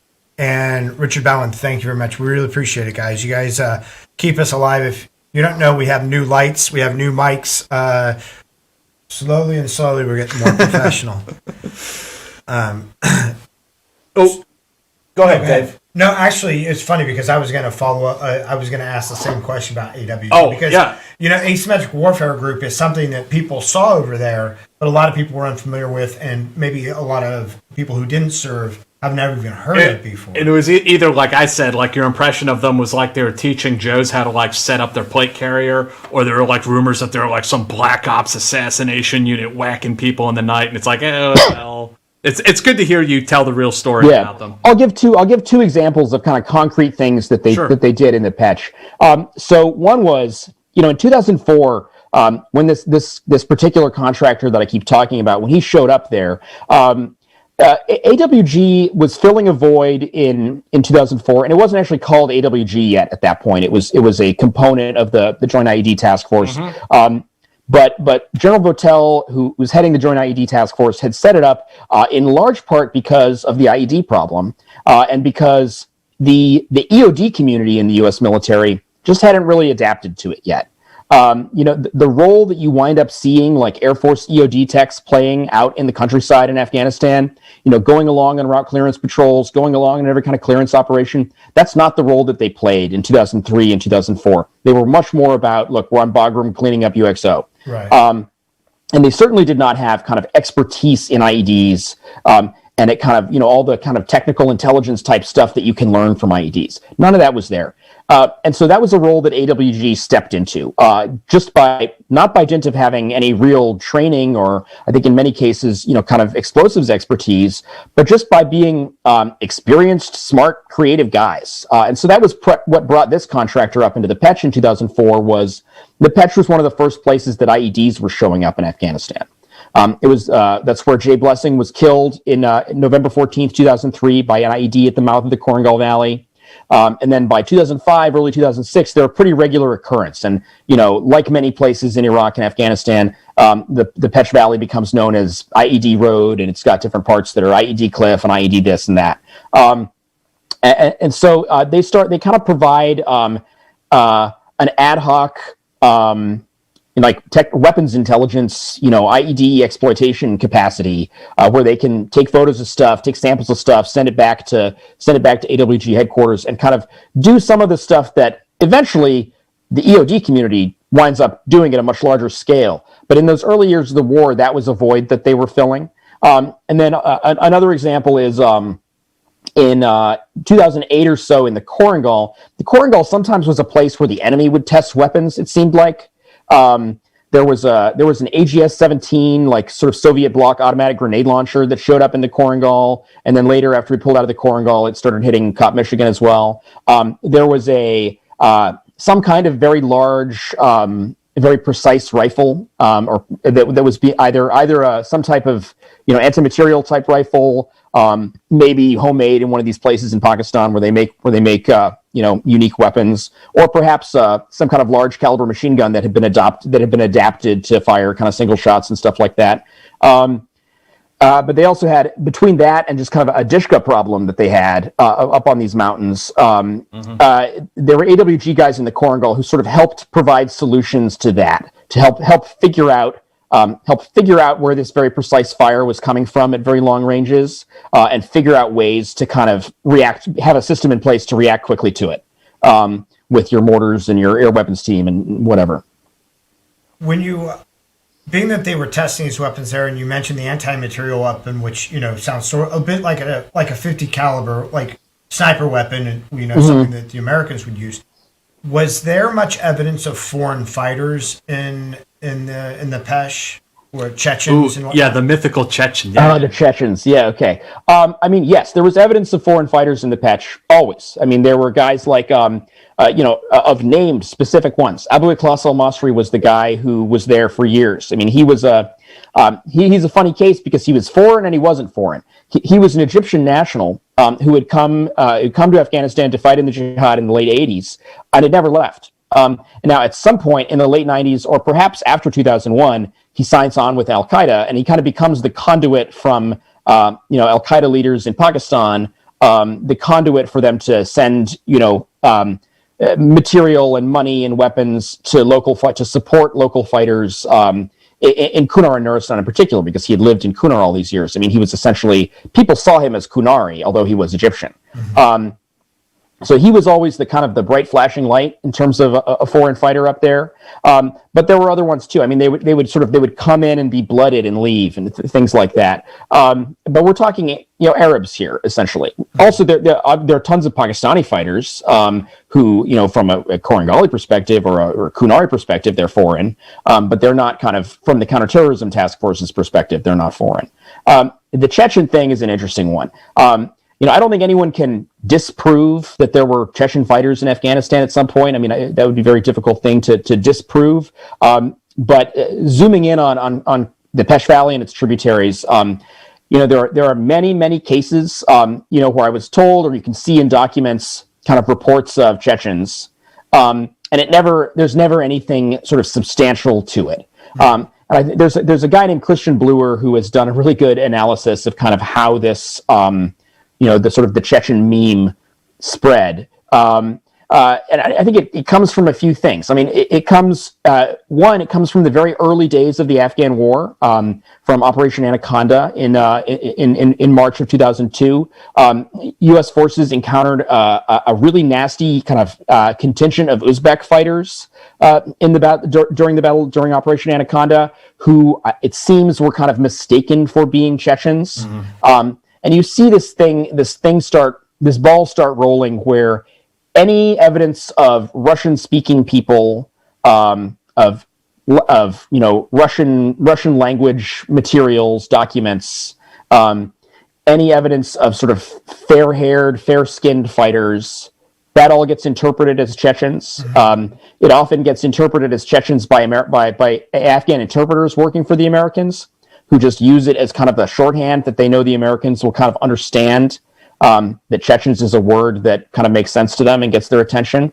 It also becomes a good way, if you want Americans to come somewhere, you tell them about Chechens. Mm-hmm. So, for instance, in 2006, when the governor of Nuristan, Tamim Nuristani, is trying very hard to get the 10th Mountain Division to commit to building roads and outposts up into his incredibly remote province, he, of course, stresses to the commanders that he sits down with, he stresses that there are Arabs and Chechens up there.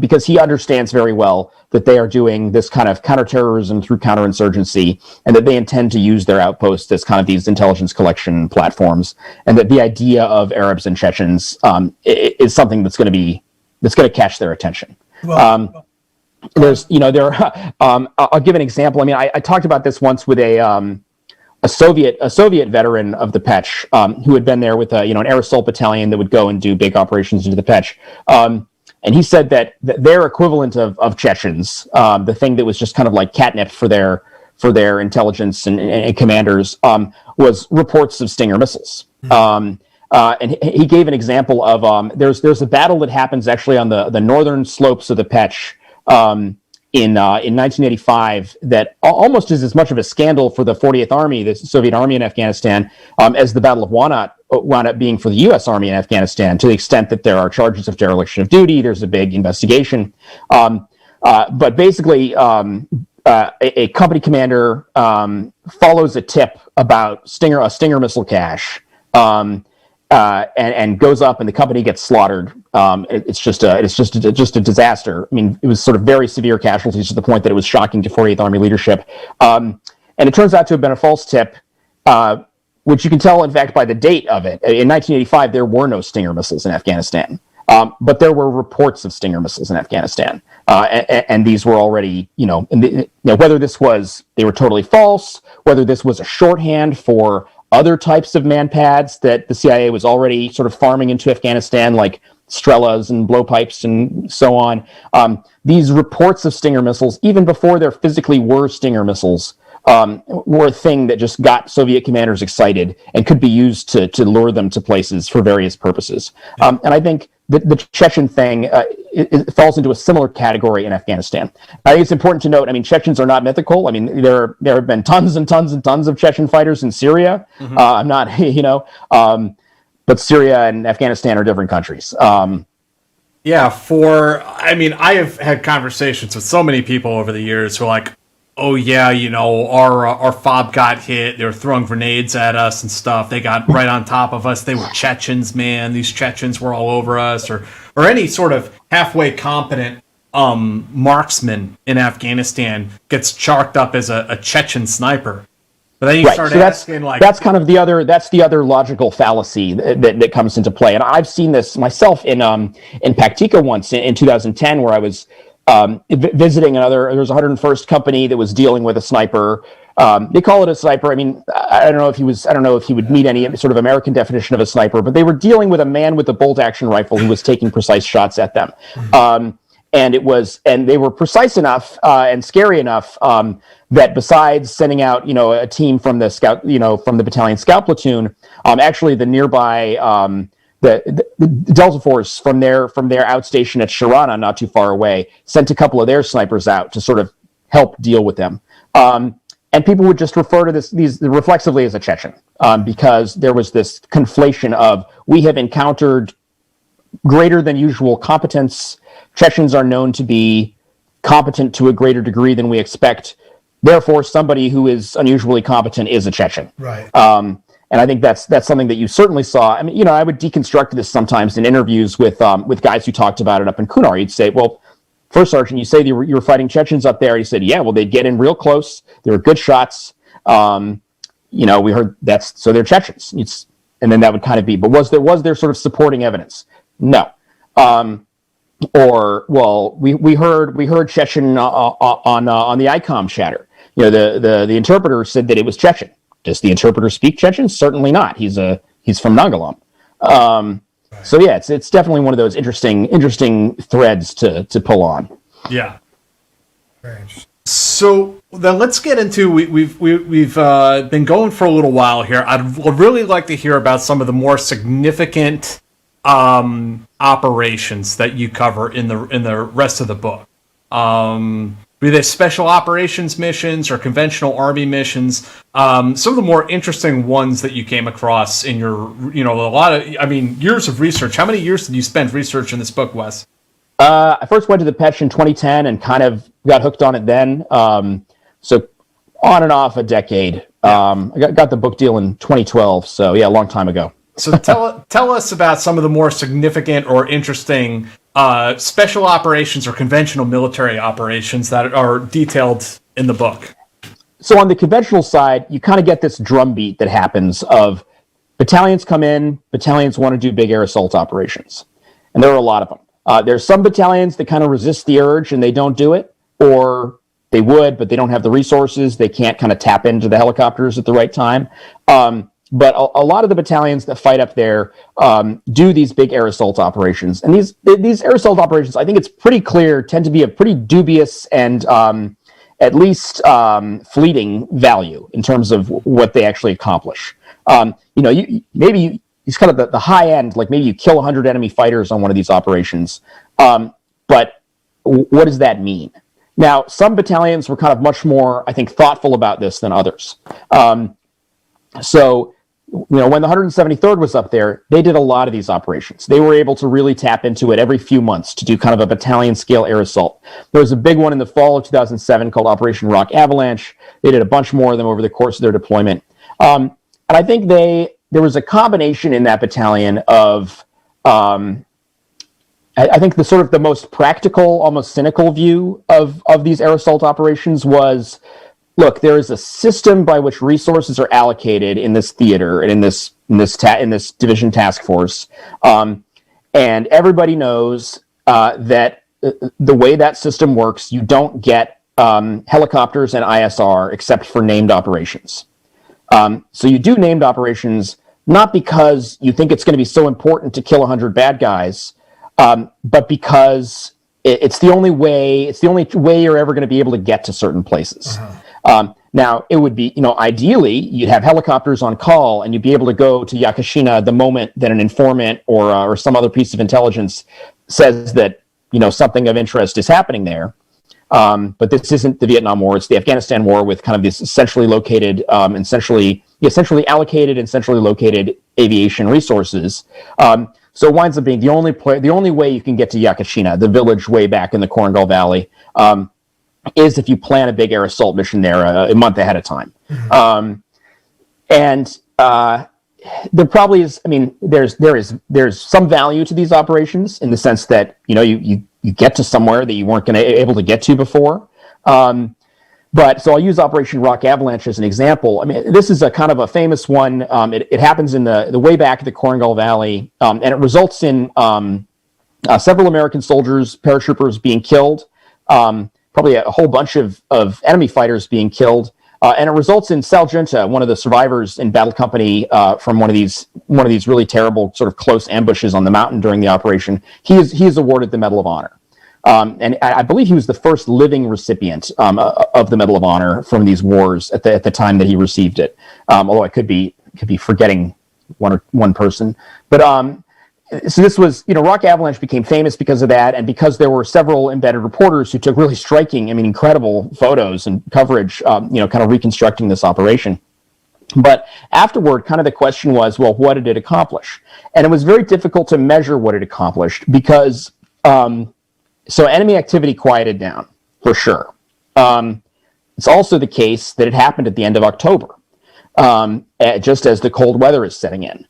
So it's kind of impossible to tease out the difference between enemy activity quieted down because they took serious losses and they're kind of licking their wounds, and enemy activity quieted down because there's just kind of a natural cycle that occurs wherein the kind of itinerant outside fighters who come for the summer leave for the winter. There was at the time there was an AWG advisor in the Pech named George Sterling, who went on to become I think he wound up being deputy commander of 3rd Group, but he was a Green Beret officer, interesting guy, and he was separately from much earlier in his career really good friends with Bill Ostlund, the battalion commander, who happened to be the senior American in the Valley at the time. So they were these guys were attached at the hip. And they went through Rock Avalanche together, but they had quite divergent takes on it when I interviewed them for the book. Colonel Ostlund really came away with it thinking, look, we created white space over the winter for Battle Company to keep pushing that Korengal road. Sterling kind of was like, he said, look, this is something Billy and I don't see eye to eye on. I mean, I just don't think those operations accomplish much. And the AWG contractor who I keep referring to, he also participated in this in Rock Avalanche, and he had a very striking way of describing how little he thought these these operations accomplish. I mean, he's sort of a lifelong hunter. And the way he put it was, these operations, the idea is you're going to push wild game this way and that way. I mean, these insurgents are wild game, and they're not going to cooperate with that. They're not going to be pushed the way you want them to be pushed. It just doesn't work. And it especially doesn't work in that kind of terrain where everything that you do is observed by the enemy. The moment your helicopters take off from wherever, or pick up the helicopters come in and pick up the guys from Blessing or wherever it is, everything is observed. Everything is audible. All helicopter movements are audible. They just don't work, was the way he put it. But that doesn't stop subsequent battalions from doing them over and over and over and over and over again. In part, I think, because there's sort of an inability to learn lessons in the way we've rotated these units through, and in part because the same system that drove 2503 to do these operations, where it couldn't get helicopters and drones otherwise, continues to drive other units to do them. Right. So you wind up with 101st Airborne does a big one up in the Withdrawal Valley in the fall of 2010 called Operation Bulldog Bite. In that one, it's kind of interesting because the what it's supposed to be creating kind of space and time for, as they would put it. In that instance, it's not creating space and time for we're going to build the road further, or we're going to make more progress. In that instance, it's part of the withdrawal the 101st is putting together. And basically the idea of that one is we're going to bloody the enemy so that even though we know the effects of this are going to be pretty fleeting, in that fleeting period, that can help us with our withdrawal. That can kind of help keep the enemy off our ass while we're getting this withdrawal together. And so Bulldog Bite winds up being one of the big ones. They believe they kill something like 100 enemy way up in the top of the Withdrawal Valley. And that one actually culminates with a special operations mission by a Ranger element called Team Darby, which flew, basically when the 101st Company that was doing this mission sort of hit its limit and couldn't go any further. I mean, just had taken too many casualties, was too low on everything. Everybody's exhausted. The battalion commander, he I guess it wasn't the battalion commander so much, but the battalion commander was a former 175 guy, and Tony Thomas was the task force commander overall in Afghanistan at the time. Another former 175 guy was the Ranger regimental deputy commander who was heading the kind of the 06 task force. And essentially the task force volunteers look, we can help you push a little further than you guys are able to push. And so they insert this 2-platoon Ranger element way up in what's called the Gambier jungle, this thick forest way deep in the Withdrawal Valley where the enemy had kind of retreated to, which they believed the enemy had retreated to based on kind of the signals intelligence that was being picked up and where it was coming from. And so this 2-platoon Ranger element goes up there, and within a couple hours of being on the ground, they get into a big fight. The lead platoon, the lead squad of the lead platoon, takes off running as a chase element with its dog after some squirters that an overhead ISR platform has identified as they're clearing compounds. And as this chase team kind of proceeds into the forest down some cliffs, the squad leader is cut down by a machine gun. A guy who was a sort of a really charismatic, popular figure in 175 named Staff Sergeant Kevin Poppy. And so, the rest of the operation at that point is kind of trying to extract Poppy. 2 additional guys are wounded, a sniper and an interpreter in the course of this. So it winds up being a pretty intense fight in the sense that, they stay past dawn. 2 AC-130s stay out past dawn covering them, which is, very unusual event. Right. And then they hole up for the subsequent day and just call in airstrikes all over the place as the enemy kind of reacts around them. And what it seems like probably happened is that they, although they didn't, there was not a specific individual or specific cell phone or specific cave or anything that they were going after. I mean, this was not like a precision raid of the type that you often these Ranger strike forces often do. This was much more of a we know the rough area where the enemy's retreated to. Let's go and fight him. It seems like probably they landed right on top of where this little enemy command post that had been C2ing this whole endeavor, in the Withdrawal was, and that perhaps the platoon leader's view was that perhaps what Poppy himself stumbled on was the enemy command post, this little cave that they wound up defending, kind of tooth and nail. And what what was like the final result of that particular battle? Not just with the initial conventional force that went in, but also with the Rangers once everybody was extracted. Did they have a firm battlefield or battle damage assessment on that?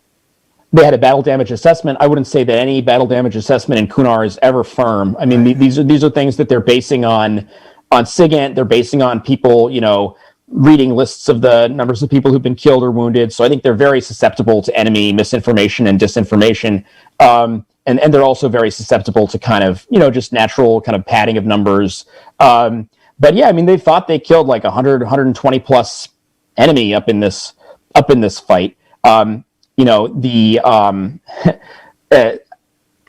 think the battalion commander was pretty realistic about how important that was, in the sense that, all of these guys are replaceable, and it won't take them long to replace them either. Mm-hmm.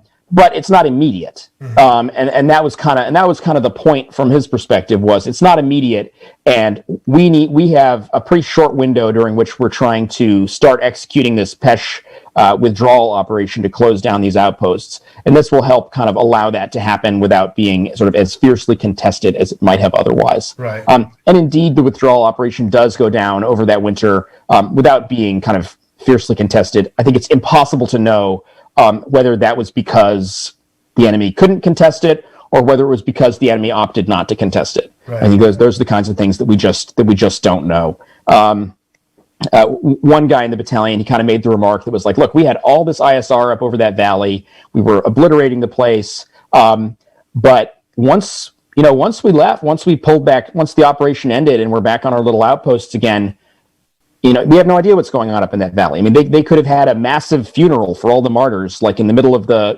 totally out in the open in daylight in Gambier, and we wouldn't have known. Right.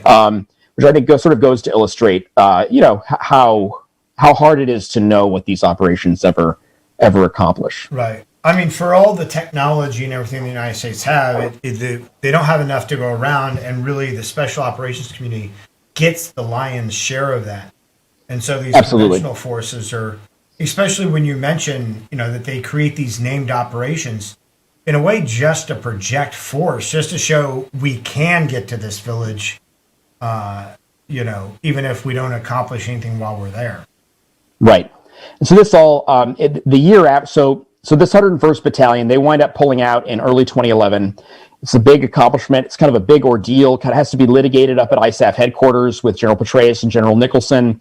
There were a lot of questions about, do we really want to leave this place? And it kind of, it does not go perfectly, in the sense that it is not coordinated well with the Afghan government. And essentially Hamid Karzai puts his foot down and says, well, you guys may be leaving the Pech Valley, but we're not leaving the Pech Valley. Which, from the Karzai government's perspective, this is a place that has 3 district centers in it and a lot of voters. And Afghan troops have not been bearing the brunt of the fight out there up until this point, right? American troops have. So I think it's pretty easy for the Afghan government to say, well, look, you guys may be done, but we're not done, and we're going to stay. But what that translates into is, when the 101st Battalion leaves, there's a very, very ill-prepared Afghan Army battalion that's left behind up there, which I wound up going and embedding with that Afghan battalion in their next place, a different part in Kunar that they wound up being in a couple years later, just to kind of debrief the battalion commander, Sergeant Major, XO, and so on, about kind of what it had been like out there at this base in the weeks and months after the American departure. It's a pretty fascinating episode. It's Military Times actually ran kind of that chunk of the book as a little 2,000-word excerpt recently.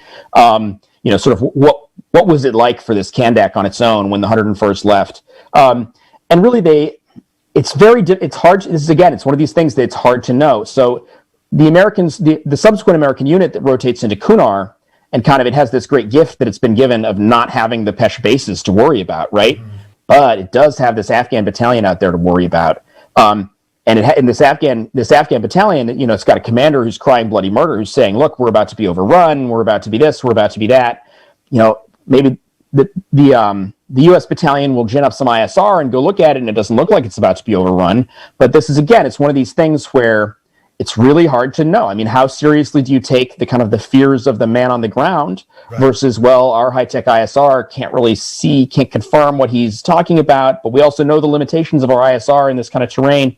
And this tough question where, the departing American commander had kind of given the new guy the advice, like, hey, look, do not throw them a life preserver. Like, we are out. That was really hard to get done, getting out. Like, don't go back in. But because it's this war of rotations, not only has the U.S. battalion switched out, the U.S. division headquarters has switched out, and the new division headquarters is much more bullish on, like, it doesn't get why we pulled out. It's really concerned about the idea of an Afghan unit collapsing. And basically, it directs this 25th ID battalion to get back out of the Pech.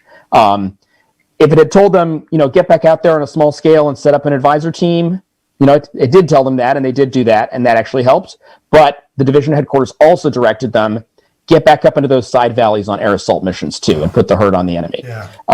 And so not too long after this, the mission I was talking about in the fall of 2010, you've got this 25th ID battalion swarming the same valley, losing guys in the same place, and accomplishing what? I mean, and that was one of the ones that wound up, I think, leaving kind of the sourest taste in a lot of the mouths of guys who participated in it. In particular, there was one of the planners on that mission who sort of, I think, planned it very reluctantly, was a guy who had previously been a platoon leader in Kunar, was back on his second Kunar deployment, and really just was super frustrated by this impulse of the machine. It wants to lash out and do these air assault missions because it's what it knows how to do. Right. Interesting. You want to take some questions? Yeah, we have a few more questions here. I think that Isaac's is the first of the bunch. So Isaac asks, and thank you for the donation, how much nuclear unaccounted for material is on the black market, and what has kept terrorists from getting them? That might be a little bit out of your wheelhouse. Wheelhouse or not? That's not one that I know anything about. Yeah, sorry about that, Isaac. I don't think any of us really have. I mean, I've heard anecdotally stories of stuff getting brought out of Russia that we interdict in various ways, small pieces of, fissile material, but yeah. T-Bar, thank you very much. Does Wes have any anecdotes on QZR, Kari Rathan? That guy was a buzzword bad guy for a long time. Yeah. So QZR is a guy who he was a local Salafi commander, but affiliated with Al-Qaeda, who started showing up in a big way in, not so much in the Pech, but in east of Asadabad on the east side of the Kunar River in like 2009, 2010. And I'm stretching to my memory here because I don't really wind up writing about QZR much because he was outside the Pech. But he wound up being, because of his, this connection to Al-Qaeda that he supposedly had, he wound up being a guy that the task force targeted. The sister 101st Battalion during that same deployment that was in Eastern Kunar, went after him hard a lot in a lot of the same, villages in like the Marawara Valley where the Soviets had some real trouble. Now, so and that's kind of a different story than the one that I tell in my book. But where QZR returns to the picture for me, which I think is interesting, is in 2018, 2019, which is the period that sort of really is at the very end of the book.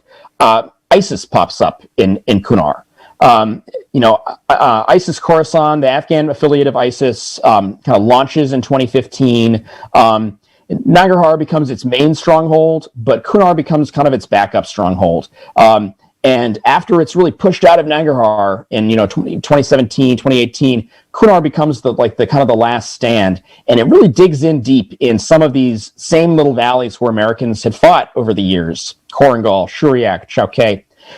Not in the sense of there being, foreign ISIS fighters, from Syria or Iraq or anywhere who are digging in these valleys, but in the sense that the same local Salafi commanders who had hosted the Taliban in these valleys when they were fighting the Americans together, they now host these, Afghan and Pakistani ISIS Khorasan fighters in these same valleys. So like the Korangal and the Shuriak become kind of a little complex that is ISIS controlled, as ISIS seeks to monopolize that same timber trade that we were talking about earlier as kind of a revenue collection scheme. And the Taliban reacts to this. I mean, the Afghan government fights back also, but really it becomes in the mountains of Kunar a war in 2017, 18, 19 between ISIS and the Taliban, meaning between Taliban commanders and often other previous Taliban commanders whom they know personally, who now are ISIS commanders. And they fight really hard in some of the same old haunts that U.S. troops had fought in. And Karzai Rahman plays a big role in this. He winds up being the Taliban sends in two forces, one from the east, one from the west. The one that comes in from the west comes over the mountains from Laghman and kind of attacks the Korangal and Shabadara from one direction. And Karzai Rahman is kind of put in charge of the force that's coming in from the east to try and attack the Korangal and the Shuriak from the other direction. And so there's a lot of Taliban propaganda shots and photos and video and stuff from like 2018, 2019 that talk about Karzai Rahman as kind of like the big hero who's fighting against the Islamic State in the Korangal, and who had kind of these, Taliban red units, their sort of smaller, more disciplined and offensive units were put at his disposal. And you'd see photos of the red units under his command. One of the interesting stories from this period is there's a guy named Steve Fry who I believe is now in one of the SFABs, but he had been a junior soldier in 132 Infantry in 10th Mountain in the Korangal on his first deployment back in 2006. 16-month deployment that made a real impression on him. Stayed with 132 for deployment after deployment to one place after another in Afghanistan. And in 2019, he was back in eastern Afghanistan, like in Wardak, with one of the SFABs, the Army's new advisor brigades. And he kind of, the way he describes it, he had joined the SFAB because he thought this might be the way to kind of get back into the fight, do battlefield advising, that stuff like that. Didn't turn out that way. It wound up being, for him in particular, kind of a boring deployment. I mean, he was just sort of stuck on a fob, watching ISR coverage of Afghan government forces, kind of keep track of them. And at one point, just kind of out of boredom and curiosity, he's got a lot of nostalgia for that Korangal deployment. He goes and taps into, he looks at one of the feeds of one of the ISR platforms that another part of the military, probably the task force, has over the Korangal. And he sees, firefights underway back, in the Land of Gul Draw, the same old place that he used to patrol, in 2006 as a young private or specialist. But it's not government troops involved. It's like, it just looks like, it's like red on red. It's ISIS and the Taliban fighting each other in this same old place. And he winds up like, he can't like post about that on Facebook. But what he does is he goes on one of these like live map sites, like one of these, that geolocates kind of ISIS and Taliban press releases and photos and stuff and ties it to geography. And he takes some screenshots from that, screenshot of the Taliban press release about this firefight, screenshot of the ISIS press release about this firefight, and puts them on Facebook, tags in a bunch of the guys from his old platoon.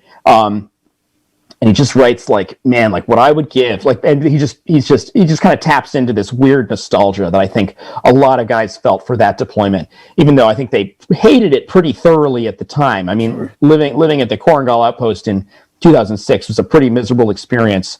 But there kind of was a real nostalgia for it later on. And what he didn't know when he was looking at those feeds is that just a few months later, actually, the JSOC task force that the Rangers are running out of Bagram, it actually starts to do this weird dance in late 2019, early 2020, in the months leading up to the Doha Agreement, where it actually uses its air support.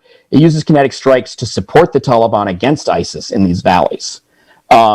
And the joke within the task force was that Team East, the particular targeting team within the task force headquarters that did this stuff, the joke was that it was they called it the Taliban Air Force, jokingly, because even though everywhere else in the country there's this massive air campaign going, hammering the Taliban, trying to bring them to the negotiating table in Doha, in Kunar they're using the same old SIGINT tools on the Taliban, not to figure out where to hit them, but to figure out where it will be most useful for them if we hit ISIS. Like, okay, so Commander X is going up the hill in the Chowkay tomorrow morning at 0 whatever.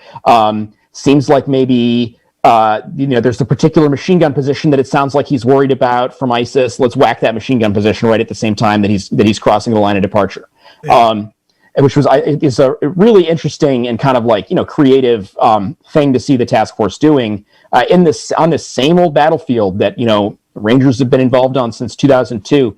And one that I think elicited a lot of like mixed emotions from, guys involved in it and guys who heard about it. Everything from just being really frustrated to hear that we're now, in some sense, helping the same guys who we fought for all those years and who have American blood on their hands. But one special operations NCO who was in the task force at the time basically told it to me and he's like, look, the other stuff hasn't been working. I don't see why we shouldn't try something different. Right.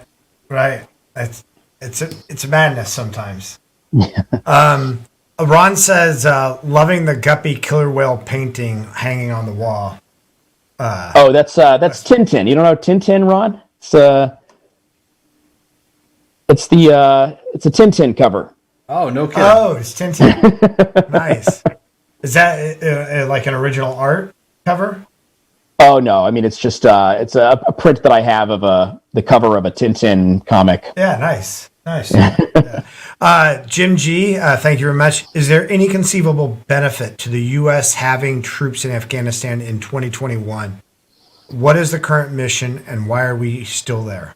Good one. Yeah, I mean that's a good one, and it's a tough one, and it's one that the president and his advisors are grappling with right now, just as 3 presidents before him have.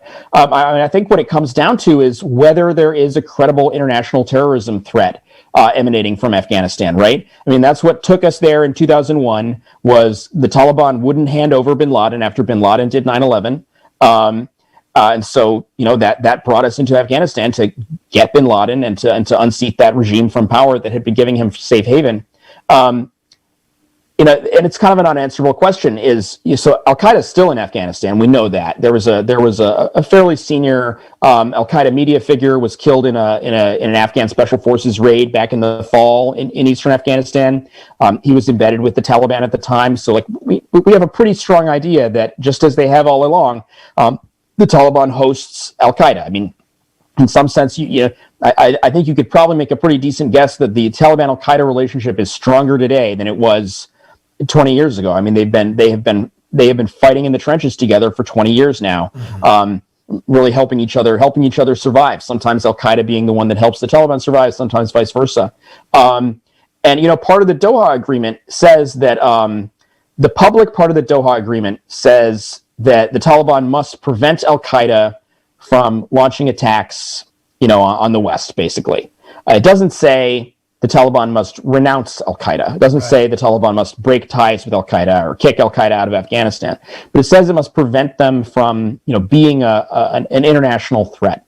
I think that the key question that this all comes down to in terms of whether we stay or go is what if we leave, what is our ability to monitor the degree to which the Taliban is complying with that and the degree to which Al-Qaeda poses a threat from the country and keep a lid on that threat.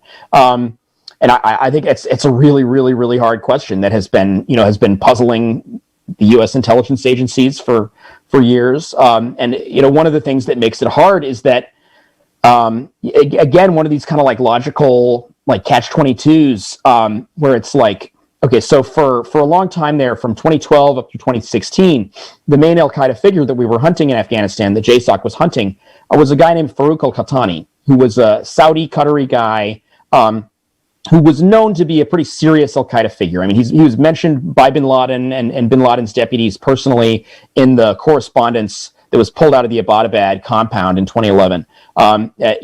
He basically, bin Laden was giving orders for this guy Farouk to set up kind of a backup safe haven in the mountains north of the Pech, where Al-Qaeda senior leaders could go if the CIA drone campaign in Pakistan became too much and they couldn't handle it there anymore. So the CIA and JSOC wound up applying a lot of resources to trying to kill Farouk, eventually kill him after 5 years. But in the meantime, they didn't know if they ever were really going to kill him. But Operation Haymaker, the big kind of JSOC air campaign run by the Ranger Regiment out of Bagram to kind of keep a lid on this guy and keep pressure on him, it winds up being kind of the ideal point of it is we kill Farouk, but the day-to-day point of it becomes we want to make life difficult enough for him up there that even though he's alive, He's not posing an international threat. He's not, he's busy surviving. He's too busy staying alive and avoiding detection to be, hosting people that he's going to train to go blow up a train somewhere or something like that. So the question in a situation like that becomes, okay, so the guy, we're not seeing any evidence of external threats coming out of him. Now, is that just because of the pressure we're putting on him? And if so, does that mean that the pressure has to be maintained perpetually at the same level of resourcing, right? You can see how that kind of becomes a rationale for just a literally endless counterterrorism operation. Right. The other argument would be, hey, look, if a guy like Farouk al-Qahtani is up in the Weigel Valley, let him be up in the Weigel Valley. There are also serious Al-Qaeda branches in Idlib, and if you're Al-Qaeda, so I think, it's, I'm by no means someone who studies Syria, but I think the context of how worried you want to be about the Al-Qaeda presence in Afghanistan is something that changes as Al-Qaeda's fortunes change outside of Afghanistan, right? Like, if Afghanistan is Al-Qaeda's main safe haven, then these, a pocket of Al-Qaeda fighters in the Weigel may mean one thing. If Al-Qaeda controls a large chunk of a Syrian city not too far from the Mediterranean, then a pocket of Al-Qaeda fighters up in the Weigel may mean another thing, right? And so I think those are the kind of judgments that the intelligence community tries really hard to make, but by nature are almost impossible to make based on any kind of hard evidence, because these are groups of people who try very hard not to be detected and try very hard not to let anybody know what their intentions or activities are. And as much as I want to say like we should have been out of Afghanistan 10 years ago, I have to think the fear on everyone's mind is in Iraq, that we pulled out of Iraq, we uprooted everything, shut down everything, and left, and then we were right back there, like not at a year and a half, 2 years later. Right, and so I think I think the Biden administration doesn't want to be in that position, right? The position of having to go back in and salvage something after a collapse. Yeah. But to take it to that event, the question is, okay, so say there is a collapse. Say Afghanistan 2 years from now, after a U.S. pullout, looks really, really different, and the Taliban controls much more of the country. What is Al Qaeda doing in those parts of the country that the Taliban controls? Right.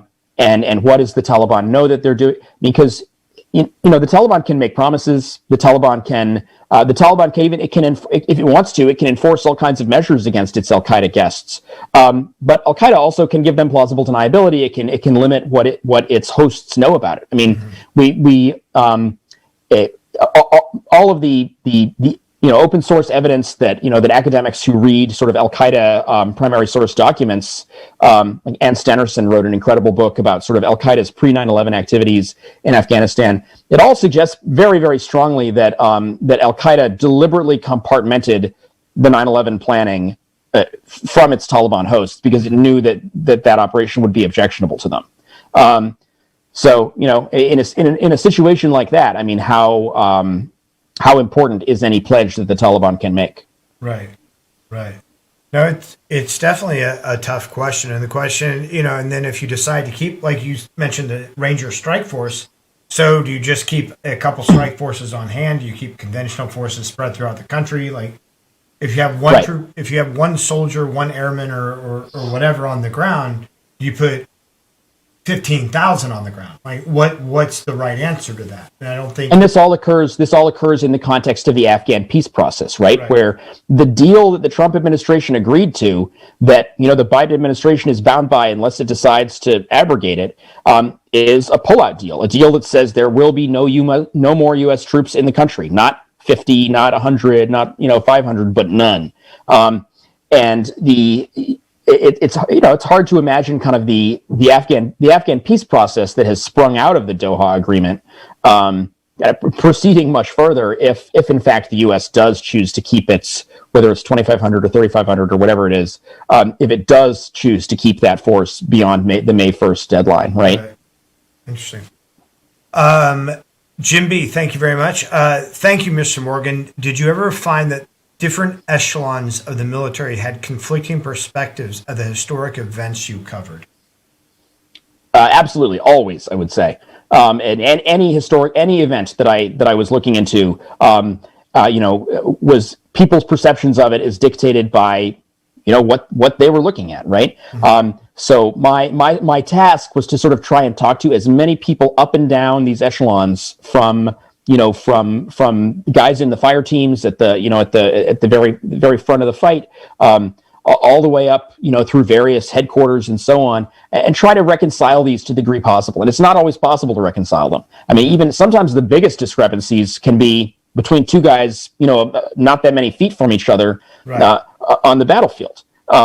Sometimes the most important thing that happens in a battle may be something that only a few people really see. A position gets overrun, and it's not even really noticed by most people, on the outpost at the time. There's the fog of war is super, super real. And that translates into all the contemporary documents that you may be reviewing, right? Like any after action report, any kind of declassified, summaries of the battle that you're looking at. You have to remember that all of that is based on the same real-time information that was emanating upward, either from the people on the battlefield or pilots or people watching ISR or whatever, and always kind of have an eye toward balancing all these different accounts without ignoring any of them. You mentioned like AARs or after action reports and unclassified documents. During the course of writing this book, did you have to submit many FOIAs yourself? Did you have to seek for declassification of anything? Or was there... No, the biggest way that I benefited from FOIA was actually there are several things that CENTCOM proactively declassified under FOIA that are huge resources. One in particular is all the documents related to the CENTCOM investigation into the Battle of Wanat, which is thousands and thousands and thousands of pages of PowerPoint slides, and more importantly, thousands and thousands of pages of interviews with participants in the battle and people in the chain of command, surrounding the battle, that were done much closer to the time of the event than any interview that I would do, right? There's some other things on. If you go to like the CENTCOM FOIA reading room, you can read every one of those documents related to the Battle of Wanat. You can also read every one of the documents related to the Linda Norgrove SEAL Team 6 attempted hostage rescue mission that failed when they mistakenly killed the hostage in the fall of 2010. I mean, that's one where that includes long interviews with task force commanders, task force staff officers, with the troop commander, the troop chief, with lots of operators who were on the strike force. And besides helping reconstruct the actual event, it also provides tons of just sort of interesting insight into just how these guys viewed operating up in Kunar, because they talk a lot about that. And that's one I talk about a little bit in one of the Operation Haymaker chapters, because General Votel, who was the JSOC commander in 2011, 2012, who sort of authorized and launched this big drone campaign up in Kunar and Nuristan. Basically, he was the investigating officer for the Norgrove investigation. And these remarks that the SEALs made to him, which are recorded for posterity and available in this declassified document, made a big impression on him, basically in terms of just how hard operating on the ground in Kunar is. Yeah. And in guiding, in his next job when he was the JSOC commander, guiding how he decided to sort of, authorize a campaign that was going to be no ground raids. It was going to be kinetic strike pure. Mm-hmm. And you can read in the Norgrove investigation, you can read some of the, the things that SEALs said to him that helped him reach that conclusion. Interesting. Let's see here. And then Stuart Fox, thanks very much. I was the SF detachment commander that reinforced Wanat with my ODA and Afghan CDOs. How much did our SF team's account differ from what Ostland said? How much did the account differ? I would say not significantly, because you were kind of looking at different. I mean, you were looking at different things, right? Like I'm trying to remember back now into the whole into Wanat, but forgive me if I'm wrong, but I think I'm pretty sure I interviewed Steve Fox here, but Yeah, I mean, the commandos were inserted sort of after the main phase of the battle ended, but then continued to fight as they sort of pushed up, farther out. I'm just plugging the computer in here. Continued to encounter resistance, as they kind of pushed up into the hills. But so, yeah, I mean, I think what the Battle of Wanat differs based on your perspective, right? So not talking about Ostland, but talking about, the platoon that was there for the morning that lost all the guys. I think to them, the Battle of Wanat is essentially the event that they went through, and everything else is kind of, subsidiary skirmishing. Now, the immediate QRF platoon that got up there on the ground and reinforced them and didn't lose anybody, but drove through essentially drove through town and turned back an enemy counterattack.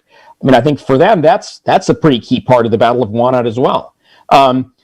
So just for the SF guys who came in and kind of maybe didn't see as much combat, but wound up actually going into the district center and uncovering a lot of the key information that then led to the departure from Wanat, right? Like learning that the police had been in cahoots with the enemy. So I tried to treat Wanat broadly as an event. The part that I really reconstruct is kind of the in the town part of the fighting. And then, although I had, more information about both, there were disputes about what to do afterward, basically. There were disputes about, can we pursue the enemy with the commandos who were on the ground? There were General Milley, who was the 1-star at Bagram with the 101st. He wanted to do more than that. I mean, he wanted JSOC to go and, chase the enemy into adjacent valleys and, kill the guys responsible. And none of that happened.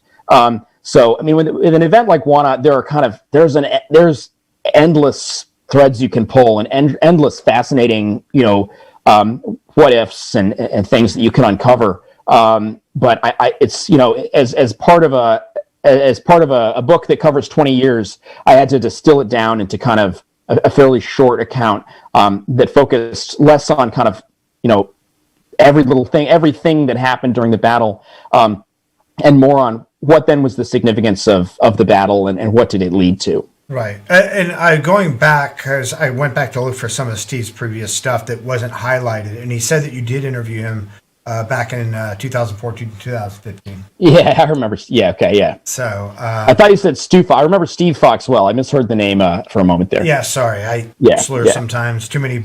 He's got bashes to the head. That guy. Steve has an incredible photo of either himself or one of the members of his ODA, like just looking up at the sort of the biggest, sharpest mountain that overlooks Wanat. And it's a stunning photo. It's really one that I hope he puts out into the world someday. And we'd be happy to get that photo out to the world. Graham, thank you very much. Absolutely encyclopedic knowledge. Thanks for your contribution to the historic record. Looking forward to reading the book. And once again, for those of you who haven't seen it yet or just joining us, the book is The Hardest Place. The Hardest Place, and it's on Amazon now. It was just recently released, correct? Yeah, it came out last week, March 9th, and now it's wherever you want. If you've got a local bookstore or Amazon, Barnes & Noble, bookshop.org, wherever you want to buy it. Are there still local bookshops where you go? There are some. Nice. And you can help keep it that way. Stuart Oliver, thank you very much. He says, Dave, what are you drinking? Is that Basil Hayden? No, it's Misguided Spirits. Misguided Spirits in honor of Jack and myself. And that is it for the highlighted questions. And I've got some High West here that my childhood friend sent me as congratulations for this book. Very nice. Oh, very nice. High West. Yep. Is it a rye or what is it? Let's see. What am I looking at here? I know they make a rye. This is okay. High West Campfire straight rye whiskey. Oh, it's a blend. Yeah, I haven't had this before. Wes, this has been awesome. Just to try to wrap it up a little bit here, which is like almost impossible to do with a subject this big. What are some of the, and this is almost an unfair question to ask somebody as good a journalist and as a researcher that you are, not being, a military man per se, but I am really interested as, sometimes an outsider can come in and have have a lot of perspective to add that, the guys who are there too wrapped up in it to really see. But from from where you sit, what were some of the main lessons learned? What do you think were some of the main failures that the United States military made in their campaign in the Pech Valley, and things that we should probably think about as Americans as we go forward into future conflict, be it in Afghanistan or elsewhere?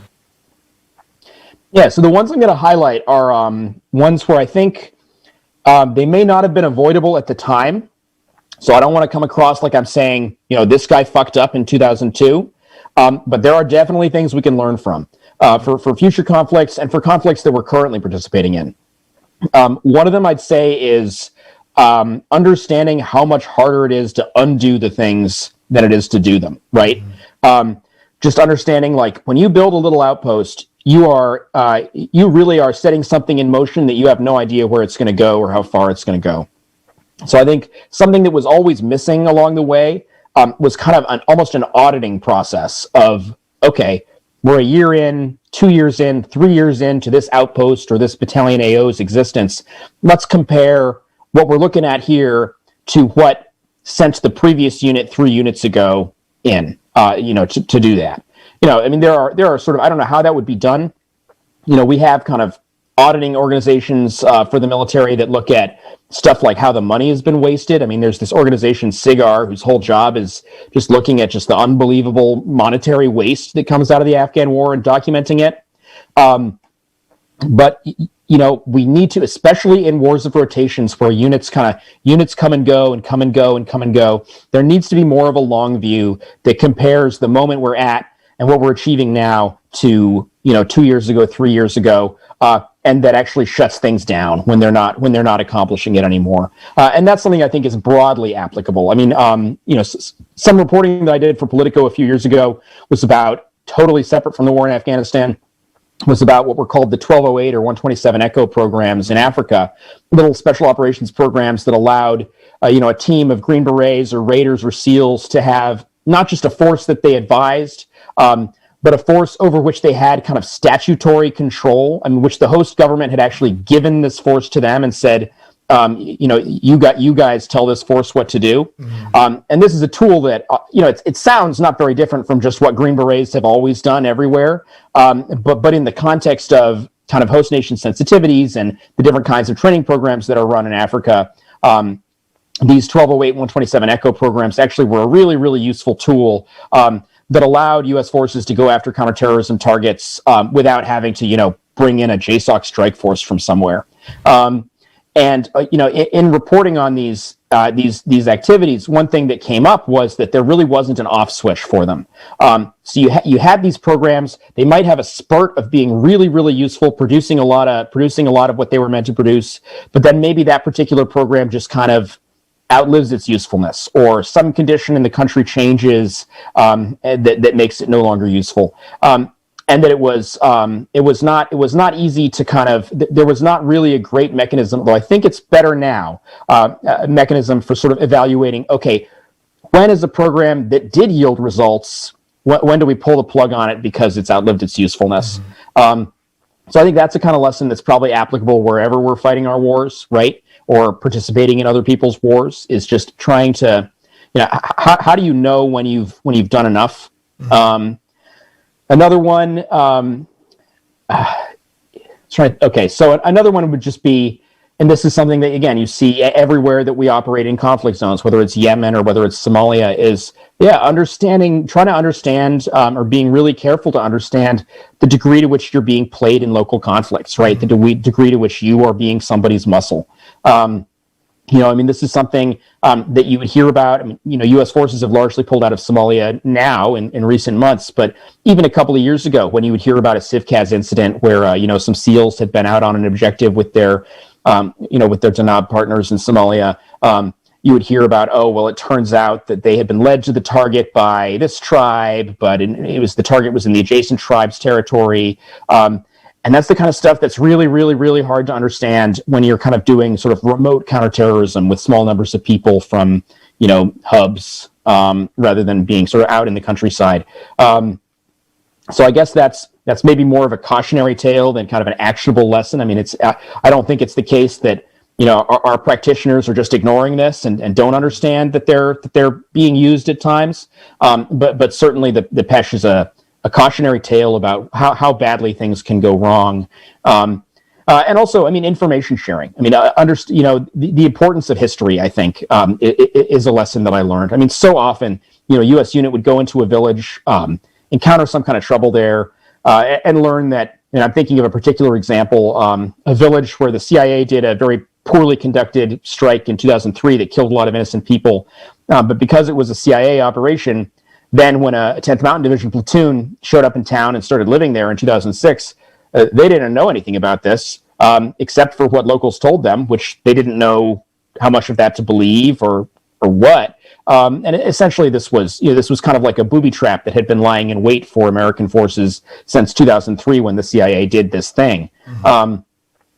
So yeah, I mean, I think especially in countries that we've been operating in for so long, which at this point is all the countries that we're operating in, right?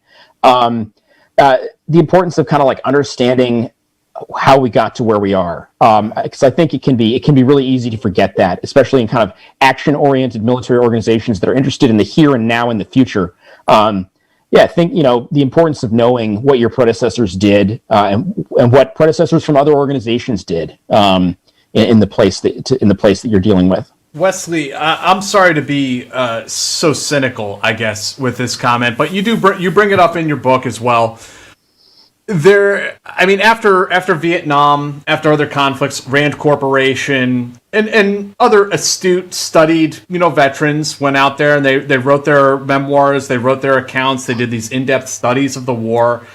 Now there are people like you doing a lot of good work on Afghanistan. I mean, do you ever get the feeling that it's like we study all of our mistakes in detail so that we can repeat them with absolute precision in the next conflict?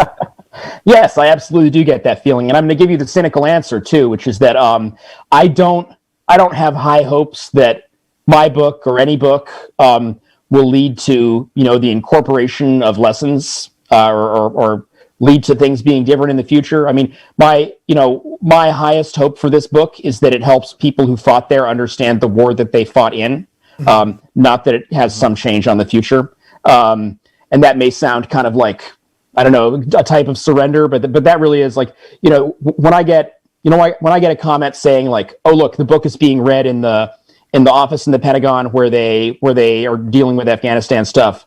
I think that's great. I mean, I also question to what degree they're really going to be able to, in the kind of in the moment, in any situation that our policymakers and our generals and our colonels and so on are in, there's so many constraints on them that make it so hard to actually implement and do anything different, So when I get a comment like that, I think it's great, but it's not as exciting to me as when I get a comment from somebody saying, look, I sent a copy of this to my dad because I think I read it and I think it helps explain the war that I was in and the war that's affected my life. Right.